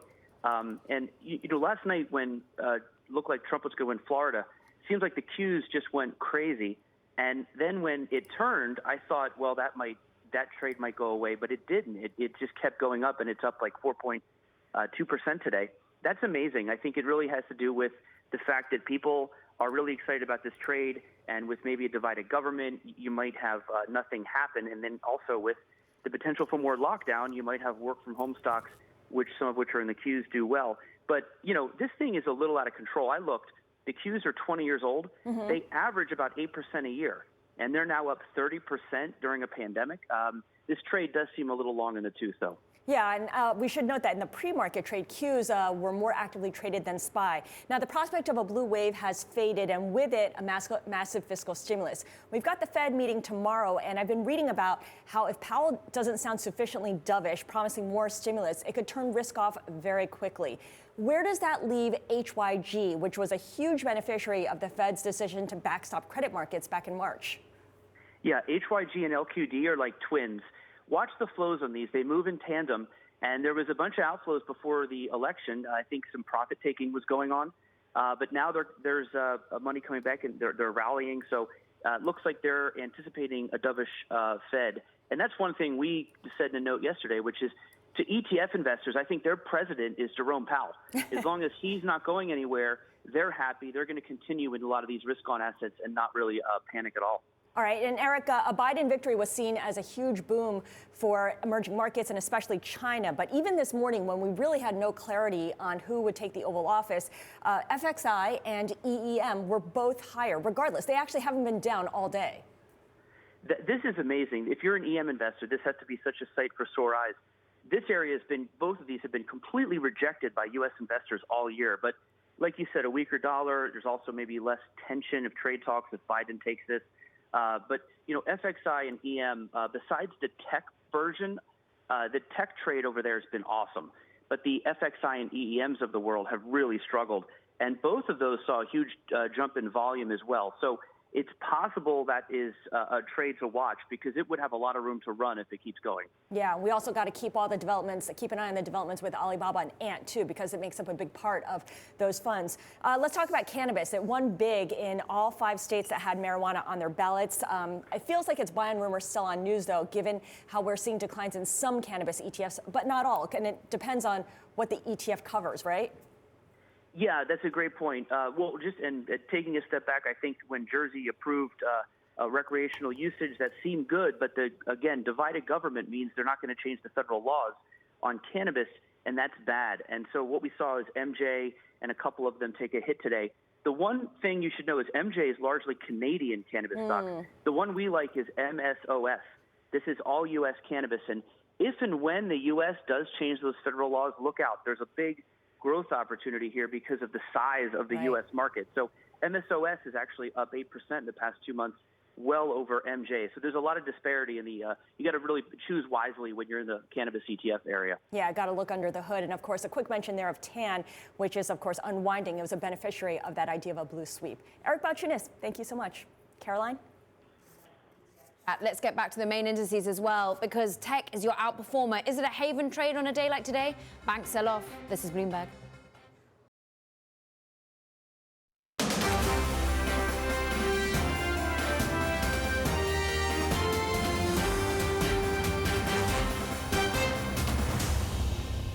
This is Countdown to the Close. I'm Caroline Hyde. I'm Taylor Riggs. I'm Romaine Bostick. Just 10 minutes to go. Check in on those majors. What a day, what a historic day. Still no clarity on the election, but the market gives us clarity in where it wants to go higher. But it seems as though it's a defensive trade that we see. Money moves into the yellow benchmark, that is big tech, that is the NASDAQ. The underperformer today, the rotation trade, Romaine, it is in the blue, your small caps. Yeah, and check out this rotation that we've been seeing today, because bank stocks are really getting hit hard here. Of course, you had that massive, basically 13, 14 basis point move in the benchmark 10-year. So you're seeing the KBW Bank Index sell off pretty hard here into the close, down about 5%. That second line there, that's also financials to a certain extent. These are mainly your commercial lenders, your Navient, your Novas, your First Cash companies, your lower tier lenders here. They're actually doing pretty well. They've been up pretty much all day long here. The idea here that you're going to have a relatively lax regulatory environment that's going to allow these folks to do what they've been doing best so far, at least in the eyes of investors.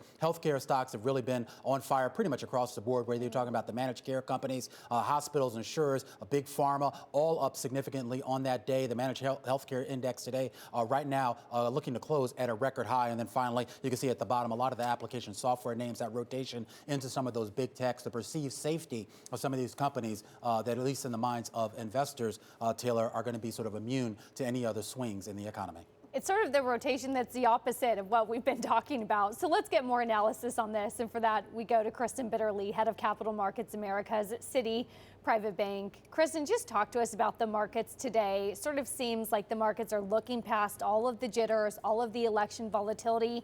Is this sort of the all clear that you needed as well? So I think what the market is doing today is essentially unwinding what it had done over the past week. So the big story looking over the past week was this kind of rotation that we were seeing, expecting a blue sweep. That's obviously not the case right now. It's not what the market is expecting. But I think what's interesting about this is if it tells us anything, I think it tells us that COVID is in the driver's seat. The market is looking to what is relevant going into year end.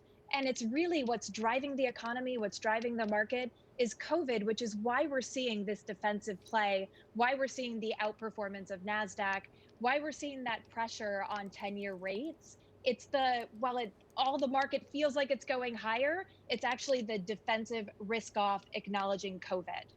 Defensive risk off. What then are you expecting to hear, if I push this forward, to the head of the Fed tomorrow? We get unlikely any move, but monetary policy really coming into its own once again, I'm sure. This is really important. And so one of the things that we've been talking to our investors about is actually looking beyond the results of the election and thinking about what is true regardless of the election results. So part of that, a very important piece of that, is the Fed. We don't believe any change in terms of positioning or the stance, especially given the rising COVID cases that we're seeing. So we think the Fed is going to continue the course. The other things which are important and are actually some green shoots is that we do expect that we're going to get fiscal stimulus. Now, obviously, the market is now pricing in something different in terms of a divided Congress, but we do believe that we are going to get that fiscal stimulus package, and maybe we even get it sooner than we would have within a blue sweep. And then the last part of this equation, I think, is looking forward to 2021 and the fact that, and no one's paying attention to this right now, given all of the news around elections, is that we are very close to getting a vaccine, that there's 4 major pharmaceutical companies with phase 3 late stage trials that are progressing. And so once the market sees that actually deliver and can see the end of the pandemic, which, as I mentioned, is really in the driver's seat, then you can see some support to these markets. Yeah, a lot of people are sort of waiting on the outcomes of that to see if that's enough to get us all back out of the house and back to work and back to play.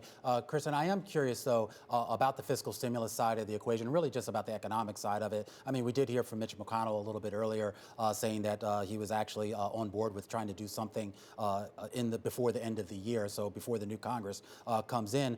But on this day where we're getting such a huge rally in some of these tech names, we're seeing a lot of those industrial names, materials names really sell off here. This idea here that things like infrastructure and some of the, I guess, the more nuts and bolts of a growing economic environment aren't necessarily going to be beneficiaries of the outcome of this election. What do you make of that?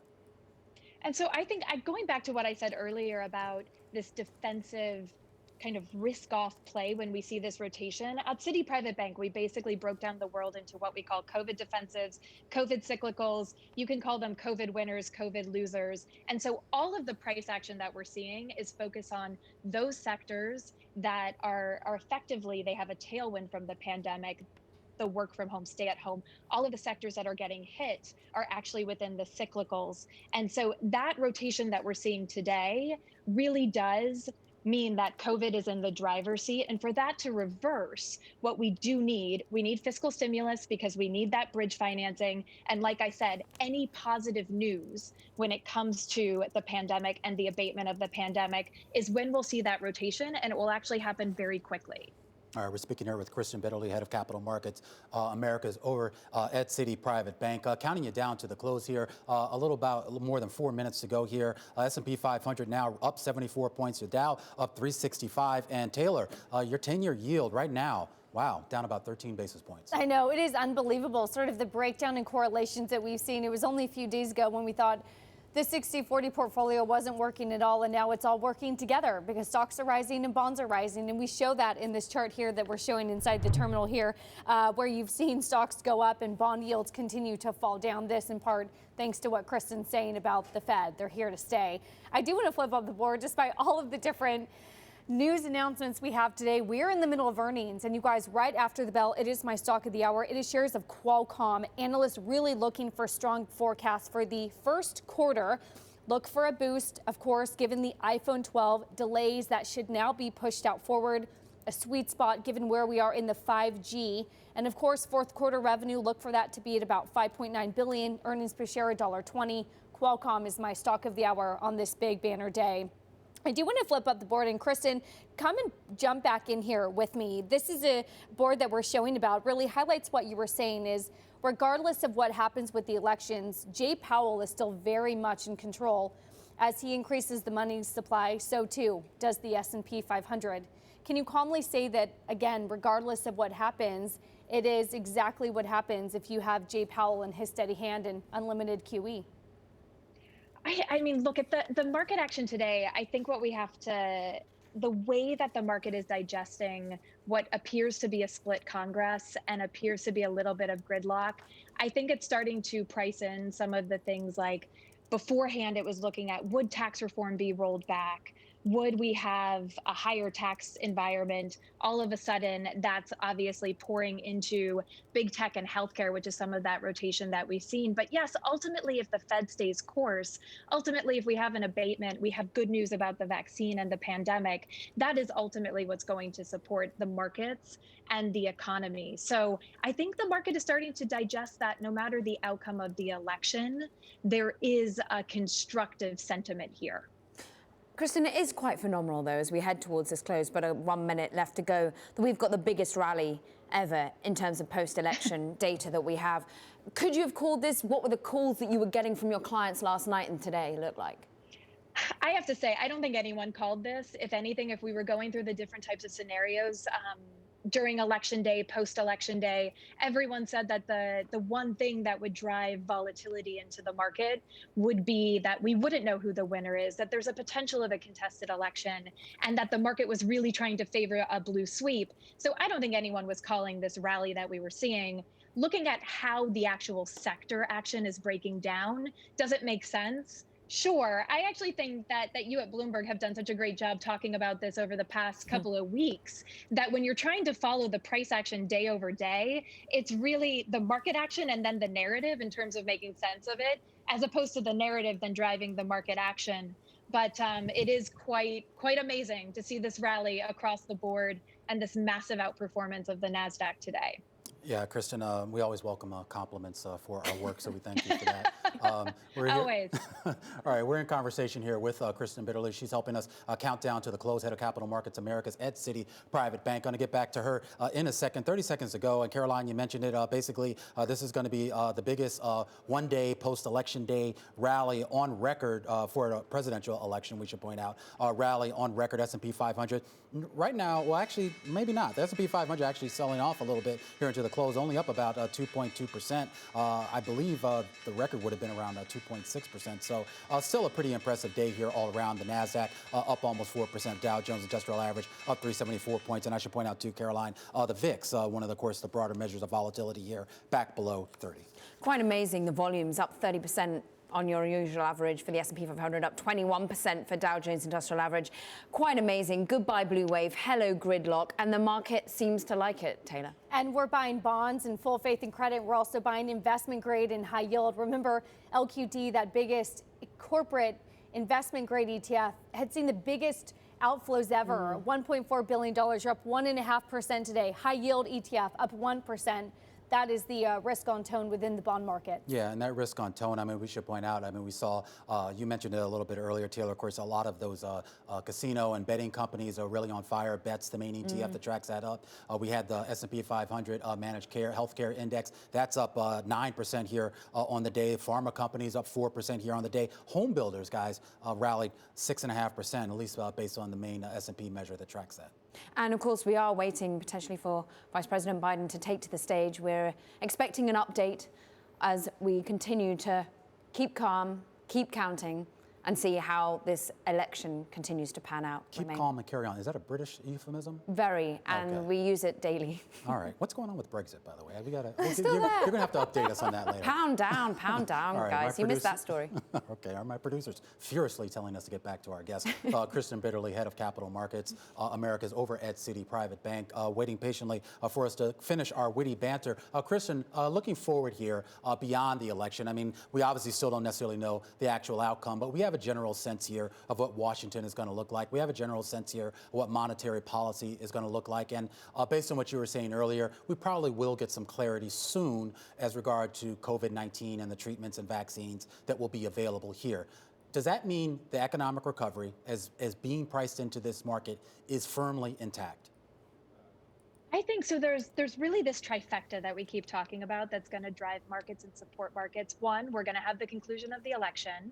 Two, we're going to get fiscal stimulus. Now, granted, the degree of that is going to vary based on the composition of Congress. And then three, we will have an abatement of the pandemic. We will have a vaccine. And so I think right now, so looking at, and it's hard to do looking at the price action of the market on a day like today, but right now, what you have to do is, especially within your equities portfolio, look at the composition of your equities portfolio and these huge names, these big tech names that of course you want some holdings there, but do you really want them to be 70%, 80% of your overall equities holdings? And to prepare your portfolio for 2021, this is where some of this rotation into what we call the COVID cyclical industries needs to start taking place. And so whether that's looking at financials, real estate, some of the sectors that have been beaten up, but once we get that trifecta, as I mentioned, are really kind of poised to pop, you want to have some of that exposure and start building that today.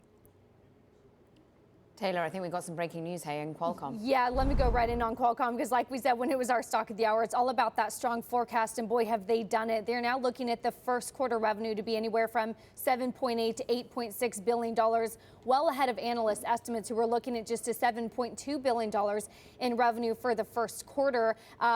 You bring that back to the last quarter, the current quarter, where they had adjusted earnings per share also coming in with a firm beat at $1.45 versus estimates of $1.20. So the CEO in a phone interview saying, Caroline, markets are way stronger than we thought. The adjacent businesses did well. Auto did well. So this is all on that upbeat forecast. Again, we are in that boom cycle, Caroline, for 5G. Qualcomm seeming to benefit from that once again. Particularly in the emerging market. The emerging market phone demand rebounded, so says Steve Mollenkopf of Qualcomm. Kristen, your take here as we look towards earnings, but also as we look outside of the United States. Get our head out of here right now. I know you're ahead of Americas, but what about emerging market trades? What about putting your money outside of these borders? Yeah, so I think what's interesting is the outcome of the presidential election is going to set the tone when it comes to international allocations and really looking at the potential outside of the US. I think there's a couple of areas of opportunity. So one thing is when you're looking at the very, very low interest rate environment that we're in, one of the big challenges in client portfolios is where do I find yield? And a really great way of finding yield right now is looking at global dividend growers.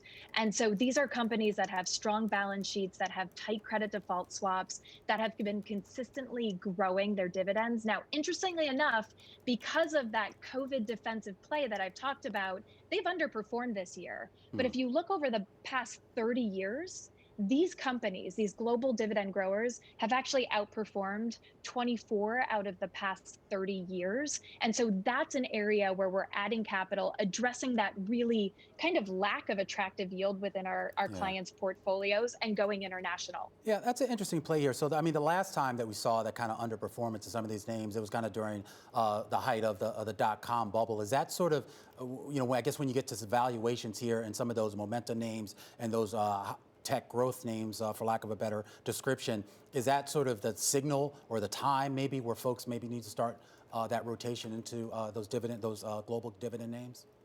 Absolutely. And I think it's one of those things, like I mentioned earlier, you still want exposure, right? This is a very different environment than what we had in the tech bubble. But granted, it is something that's very momentum driven, that's driven by these tailwinds from the pandemic. So you want these companies within your portfolio, but you want to begin that diversification. Another thing while we're talking about tech, though, that I want to point out as well is looking through to some of the what we would call almost like subsectors within tech that don't get as much love, don't get as much attention, which is an interesting way to diversify. One of those areas is cybersecurity. So if we're looking at some of the unstoppable trends that, again, regardless of elections, that have some nice tailwinds, cybersecurity has underperformed broad-based tech by about 10 percentage points this year. And you just look at the stats, only half of the world currently has access to the internet. There's 18 billion connected devices. COVID has only accelerated that. It's expected to go up to 30 billion. And the most interesting thing from my perspective is currently companies spend anywhere from about 100 to 125 billion on cybersecurity, but they spend upwards of 1.6 trillion to reverse the damages from cyber attacks. Kristen, so that's an interesting way. Yeah, just quickly here, talk to us, when you talk about companies with strong balance sheets and free cash flow and dividend paid, sounds a lot like big tech. Is that really where you're looking? Does that sound right to you, or are valuations just unreasonable at this moment? So actually, outside of tech, you can look to healthcare, for example, in terms of strong balance sheet, cash generating, free cash flow generating, consistently growing and sustaining their dividends. And healthcare is another, while it's done extremely well today, just look at the growth opportunities within that. It is not just, that's one of those sectors that's also a little bit misunderstood, right? When you look at on a broader basis, it's about technology, it's about innovation, telehealth, and now just thinking of the pandemic that we're in, testing and diagnostics, really important there. So it's actually more diversified than just global tech. Kristen Bitterly, great to have you on today, leading us cool-headedly through the market close on this very eventful day. Head of Capital Markets Americas at Citi Private Bank. We wish you well. Stay healthy and happy now. Of course, we await the speaking coming from Vice President Joe Biden. He's set to take the stage. We await what he's going to be saying, of course. An eventful day, Romaine Taylor, for the markets, but also in terms of counting, in terms of politics. Yeah, and just to point out that move that we had today in the benchmark indices, equity indices, that is actually the biggest one-day gain post a presidential election going back to 1928. So not quite a record, but still the biggest in the modern era. Again, we talk about those outside moves that we've seen. Typically, when you get these surprises, you got the 1948 election. Of course, Dewey defeats Truman when everyone pretty much thought this was Dewey's and Truman's surprise. And of course, love that these history iconic lessons. photo of him holding up the paper showing his own defeat, which turned out to be his victory. But even before that, I mean, in all seriousness, I mean, you go back to 1940 with FDR when, you know, the U.S. was sort of on the precipice of heading into World War II. Again, when you get surprises, you tend to get these outsized moves in the markets. Today was one of those days. People were expecting a Biden victory, but they were also expecting a massive sweep of Democrats, of the Senate, an expansion of their hold of the House of Representatives. That, at least as of now, didn't appear to materialize. Right. And even now, it's still not clear if Biden actually won. Yeah, Caroline, I think we are going to be listening here to the Vice President, Joe Biden. Take a listen.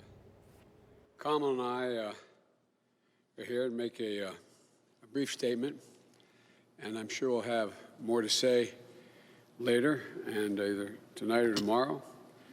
But let me begin by thanking the press for being here and thanking everyone else. My fellow Americans, yesterday once again proved that democracy is the heartbeat of this nation, just as it has been the heartbeat of this nation for 2 centuries. And even in the face of a pandemic, more Americans voted this election than ever before in American history. Over 150 million people cast their votes. I think that's just extraordinary. And if we had any doubts, we shouldn't have any longer about a government of, by, and for the people. It's very much alive in America. Here, the people rule. Power can't be taken or asserted. It flows from the people, and it's their will that determines who will be the President of the United States, and their will alone. And now, after a long night of counting, it's clear that we're winning enough states to reach 270 electoral votes needed to win the presidency. I'm not here to declare that we've won, but I am here to report when the count is finished, we believe we will be the winners. With all the votes counted, we have won Wisconsin by 20,000 votes, virtually the same margin that President Trump won that state 4 years ago. In Michigan, we lead by over 35,000 votes, and it's growing. A substantially bigger margin than President Trump won Michigan in 2016. Michigan will complete its vote soon, maybe as early as today. And I feel very good about Pennsylvania. Virtually all the remaining ballots to be counted were cast by mail. And we've been winning 78% of the votes by mail in Pennsylvania. We've flipped Arizona and the 2nd District of Nebraska. Of special significance to me is that we've won with the majority of the American people. And every indication is that that majority will grow. We have a popular vote lead of nearly 3 million votes, and every indication is that will grow as well. Indeed, Senator Harris and I are on track to win more votes than any ticket in the history of this country that ever won the presidency and vice presidency. Over 70 million votes. I'm very proud of our campaign. Only 3 presidential campaigns in the past have defeated an incumbent president. When it's finished, God willing, we'll be the 4th. This is a major achievement. This is a major achievement. And it's been a long and difficult campaign, but it's been a more difficult time for our country, a hard time. We've had hard campaigns before. We've faced hard times before. So once this election is finalized and behind us, it'll be time for us to do what we've always done as Americans, to put the harsh rhetoric of the campaign behind us, to lower the temperature, to see each other again, to listen to one another, to hear each other again, and respect and care for one another, to unite, to heal, to come together as a nation. I know this won't be easy. I'm not naive. Neither of us are. I know how deep and hard the opposing views are in our country on so many things. But I also know this as well. To make progress, we have to stop treating our opponents as enemies. We are not enemies. What brings us together as Americans is so much stronger than anything that can tear us apart. So let me be clear. We are campaigning as a Democrat, but I will govern as an American president. The presidency itself is not a partisan institution.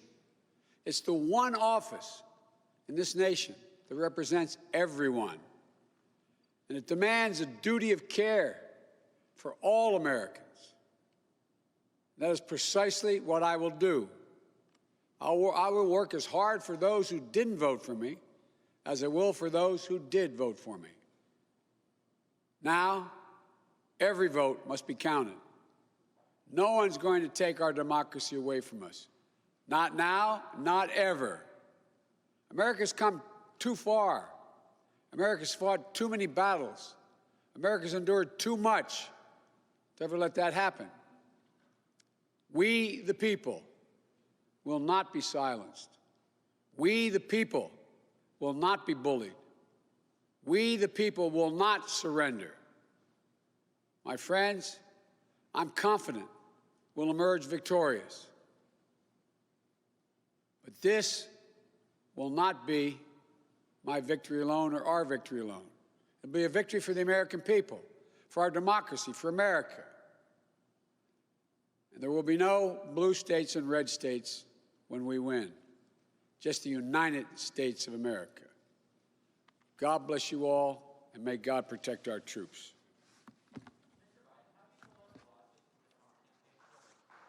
Thank you.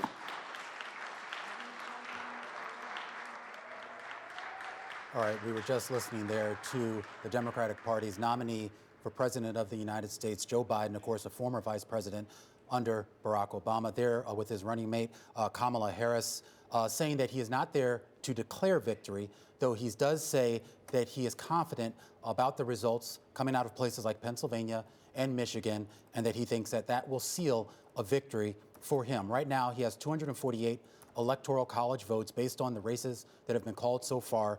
Caroline and Taylor, of course, he needs 270 of those electoral college votes to be declared the president. The main states out there right now that are going to decide whether this goes to Joe Biden or to a second term for Donald Trump: Michigan, Nevada, Georgia, Pennsylvania, and to a smaller extent, North Carolina. It is phenomenal, really. You couldn't have made it up. It feels as though 2020 never continues to fail to but amaze us. But it was notable, the calls for a united states to that point. And it is important when we look at the streets of just New York City, how they're boarded up at the moment, Taylor. The fear that is out there at the moment, the fact that we have those seen gun stocks drop. That was something that I wanted to see today. But also the market reaction has managed to look through this uncertainty and decide that it can see positivity, certainly when it comes to corporate America. And we were hearing that from Kristen bitterly. At the end of this, you still have Jay Powell, you still have very certain monetary policy, which has been a big part in what has been behind this big rally that we've seen within the equity markets, low rates. So she's saying it as well. We are so close to a vaccine. You can just almost feel it, months, just a few quarters. And so all of that, of course, underpinning some of the optimism that we saw in the markets today. And if I could just point out real quick, we have a great election tracker on Bloomberg.com that's been tracking the vote totals. Right now, about 139 million votes have been counted out of an estimated 157 to 165, as Biden himself alluded to there. This is going to be the most biggest participation for a U.S. presidential election in history. Democracy at work. But as the battle for the White House continues, of course, corporate leaders, they're left watching, they're left waiting to understand how policymaking, how the landscape will unfold. What are their top concerns? Is it tax changes? Is it stimulus deals? Is it environmental policies? Let's ask a man who should know. Declan Kelly's with us, CEO of Teneo. It's a global advisory firm. Declan, you've been speaking to, I'm sure, dozens of CEOs. You represent them on the Fortune 100. What are they asking you right now? Thank you for having me, Caroline. Well, you know, I think there are boardrooms all over the United States filled with teams who are trying to decipher what's going on, trying to figure out from a policy perspective what they will do if either scenario eventually results in either candidate becoming the president. And with good reason, because both you know, campaigns have very different philosophies on the future of the country and the future of international trade and the future of many things, fiscal and economic. So, you know, it is a very fraught time. It is an unprecedented time, I guess, in our history. But at the same time, these CEOs and all these companies have been dealing with this sort of unusual environment for the last 3 to 4 years, and the rancor that exists, bipartisan rancor that exists between both sides of the electoral divide. So in one sense, it's all new. In another sense, it's not really. And we in Teneo call it the new different, not the new normal, because I think the new different is here to stay. One thing we know for sure about this election is that it has cemented the divisions that exist in the country. And we think these may well be intergenerational, may not just be here for one term or two, regardless of who's running for office. Yeah, well said there, Declan. And I mean, we should point out, I mean, these CEOs, I mean, they're paid a lot of money to not only run these companies, but to run them through good and bad times and through whatever sort of makeup is down there in Washington. We've seen over the past 4 years some CEOs navigate Washington very well, and others that have had trouble doing it. How do you adjust to this idea here that as a corporate executive, you may not necessarily have the same ability to sway Washington or even know what Washington is going to do in a way that you had maybe 20 or 30 years ago? You know, I think the rules of engagement have changed and have changed forever, and it's not necessarily a bad thing either. I just think that it depends on the topic and it depends on the issue at hand. You know, you're going to have very different environments depending on who's elected here. And again, I'm not expressing a view either way as to which is better or which is worse. Absolutely not. But at the end of the day, you know, there are two very different views of America. There are two very different views of the world and how we should engage with the world and our trading partners and allies and other economies around the world. And so, you know, each CEO who has a history of dealing with Washington has been long since equipped with the details of what those differences are. It isn't as if they woke up this morning and all of a sudden discovered that this was going to be new. That is not the case. We've been working with dozens of them for months and for years, in fact, in trying to navigate through this entire thing. I just think that we're in a different period in time. And actually, one other point to make is that most companies are not expecting to rely on outside help from the government or anybody else. If there's one thing we've seen over the last 9 months, it's that the companies who are capable of self-help are the ones who prosper, and the ones who are not probably don't. How are you thinking, given that you just said that you've been in touch with CEOs of corporations for months now, trying to think about planning in the days and the months to come? You might get lower stimulus, but you also, at least what analysts are saying, not going to get massive corporate tax increases. How much modeling can you start to do and start to plan going forward? You know, I think, again, if based on your question, the assumption is that there's a Biden presidency, which I think is what your premise was, then I think it's fair to say that there will be some significant changes in international policy. So from an international standpoint, I think there will be immediate change in the climate change agenda. We'll rejoin the Paris Climate Accord. I think there'll be a lot of changes in the relationships and the matrices of relationships with our allies and various different trading partners around the world, including China and many others. And I also think that, you know, the country will probably go down a separate path in terms of how it invest stimulus into the economy itself. The question is how much stimulus? And if you have a Senate controlled by the Republican Party, which at the moment, based on what we see right now, looks like it's a high probability, then you have the same division and rancor that you had previously. So that leads you to an understanding that Chairman Powell and the Fed will continue to play a dominant role in deciding what monetary policy will be, and fiscal intervention from the legislative branch will be a lot less impactful. As it relates to taxation reform, clearly if there is a Senate controlled by the Republicans and a White House controlled by the Democrats, you've got two polar opposite positions on that topic, and I don't expect an awful lot to get done, frankly. I think there'll be lots of efforts, but I think at the end of the day, most people in corporate America think the tax reform will go on the back burner. CEOs, of course, Declan, have many a stakeholder, whether it be the shareholder that we think of a lot here, but also the employee base as well. And 2020 has been a year not of only just historical times in terms of politics, but historical health crisis, social crisis. How are you today seeing CEOs speak to their employees, for example? I saw a memo coming from Jamie Dimon talking for the need for fortitude, for patience. What are CEOs talking to their own stakeholders about right now? It's a really good question, Caroline, because we're all obsessed today about what happened in the election yesterday and what's going to happen today and tomorrow. The reality for the vast majority of Americans is they're worried about where their next paycheck is coming from and if their job is going to be secure. There's been 8 million people dropped into the poverty trap in the United States in the last 9 months. 60% of all businesses that were closed at some point during the pandemic have not reopened. That's 97,000 businesses that will never open again. And that's after $2.8 trillion of stimulus and, perhaps a lot more to come. So, the employee is number 1, 2, 3, and 4 for the employer, as it should be. And the message that's being sent out by corporate America through all of its CEOs and chairmen and chairwomen today is all about taking care of what's important right now, the things they can control.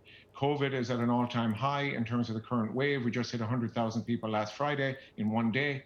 So very much, while politics is the center of what everyone is talking about today, COVID is the biggest issue facing CEOs who are running the largest and smallest companies in the world and right across the United States. We don't think that's going to change anytime soon in the next 6 months. I heard in your earlier conversation that we think there will be a vaccine coming soon, and I think that is true. But it's still going to take some time for it to take effect and get it into the hands of those who need it most.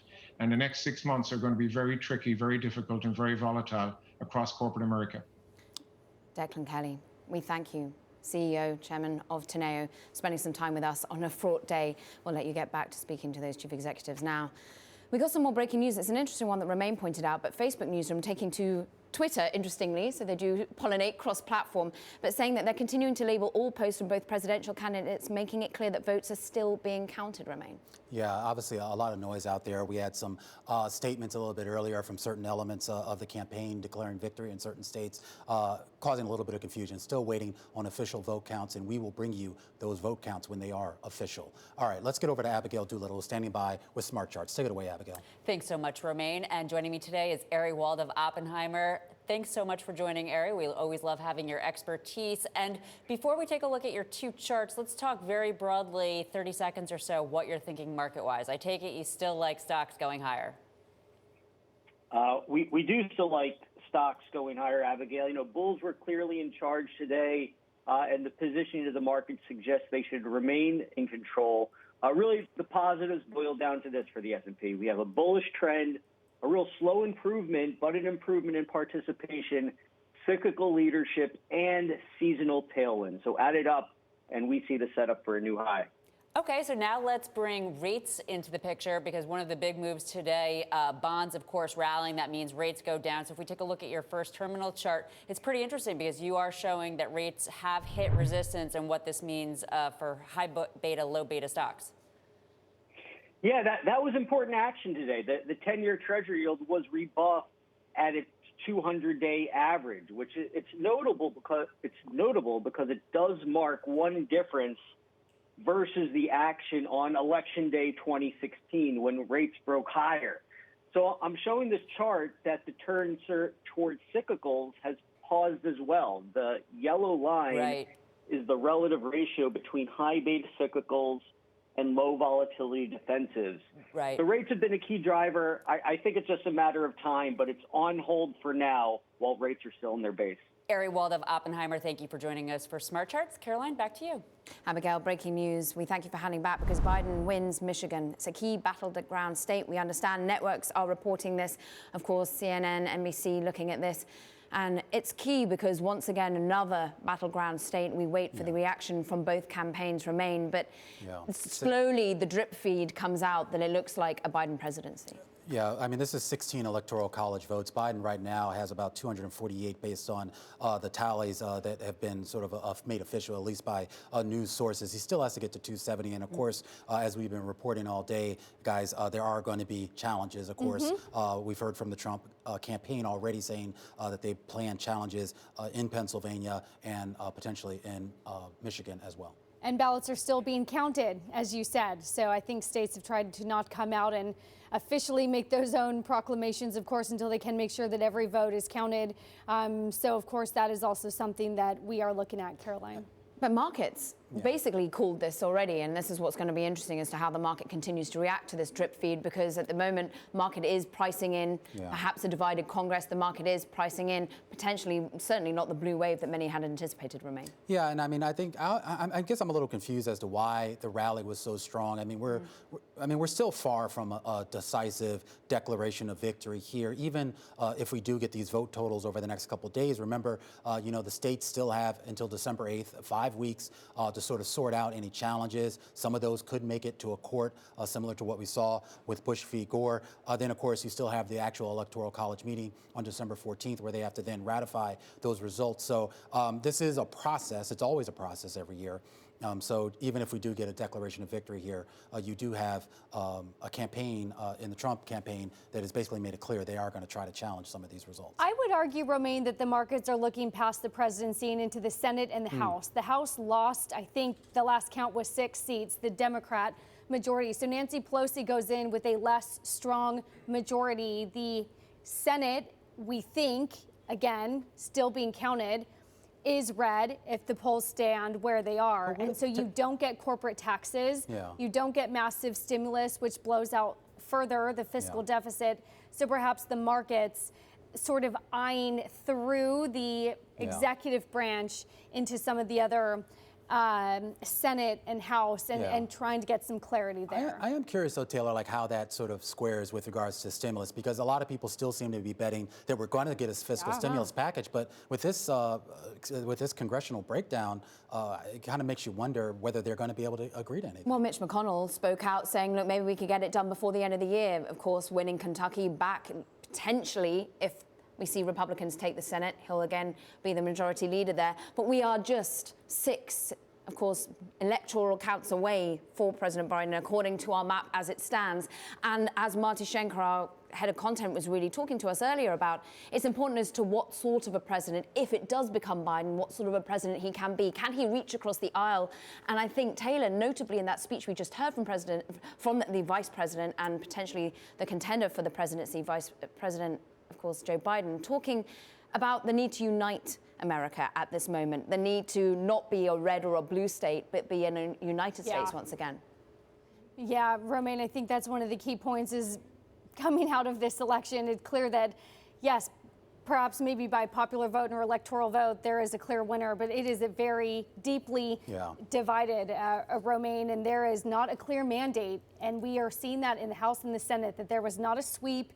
There is a much less of that strong mandate that we thought coming into this, at least according to the poll. So how do you work on compromise? When we talk about stimulus, Romaine, and what helps the markets, can you do it piece by piece, at least find something that we can agree on in stimulus and pass that? Yeah, let's bring in to this conversation Greg Giroux, who covers a lot of what goes on in Washington for us with our Bloomberg government product down there. Greg, actually, let's start off on kind of what Taylor and Caroline were just bringing up here. This message that we heard from the former Vice President Joe Biden a few minutes ago that, you know, basically the government is not your enemy. The idea that he, if elected president, will represent all people. The idea that, and I think in his words, he said that he ran as a Democrat, but he will govern as an American president. Is this a message that actually is going to resonate in this political environment? Well, it's the sort of message that you see from a politician who's trying to preach unity. And I just saw the vice president's speech as well.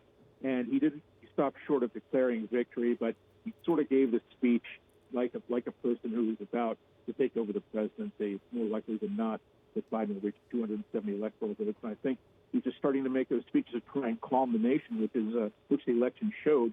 is very riven, very sharply divided along partisan lines. What is the shell shock that you're hearing at the moment? The market was baking in a blue wave. The polls were breaking in a blue wave. It was really only the betting market that seemed to get it right at certain stages, Greg. What does this do in terms of self-reflection and reflection on how we go into elections in the U.S.? Well, I think there's going to be a re-examination of the polling industry again in the United States. 4 years ago, Donald Trump was more likely than not to lose the presidency to Hillary Clinton. He lost the popular vote by about 2 percentage points, but he won narrowly in the Electoral College where it matters. Donald Trump is probably going to lose the popular vote here by even more. He has a much tougher path to hold on to the presidency than Joe Biden, who has a clearer path to the presidency.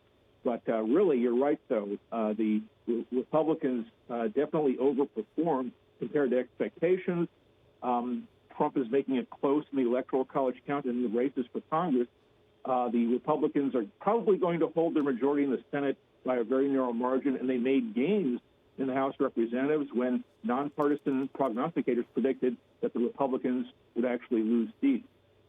Greg, what is the mandate? We were talking about Pelosi coming in with less of a majority. The Senate, at least by what we think now, would stay red. How do you find compromise? What can we compromise on? What now is the mandate, given that this was not a sweep? That's right. This could be a recipe for even more gridlock because we could have a change in the White House, of course, but the Senate will almost certainly stay in Republican hands by a very narrow margin, and the House will be in Democratic control by a narrower margin than ever, at least in recent memory. It'll be a very small majority for the House Democrats.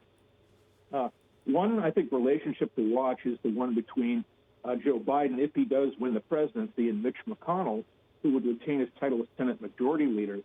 Biden and McConnell have known each other for decades through their service in the Senate together. And when Biden was vice president, he would often act as President Barack Obama's top negotiator with the Republican-led Senate led by Mitch McConnell. So that's a relationship to watch and one to watch very closely when there's going to be the inevitable gridlock and when the two parties are at loggerheads over things like spending and taxes and other issues. Well, our thank you, as always, there, Bloomberg's Greg Giroux. And you guys, the good news is, after a marathon few days, that is done for me. It's done for Bloomberg Markets, the close. I will be back tomorrow, but make sure to stay tuned because what you missed, it's coming up next. We'll have much more on all things elections and some of that reaction. Joe Weisenthal set to join. This is Bloomberg.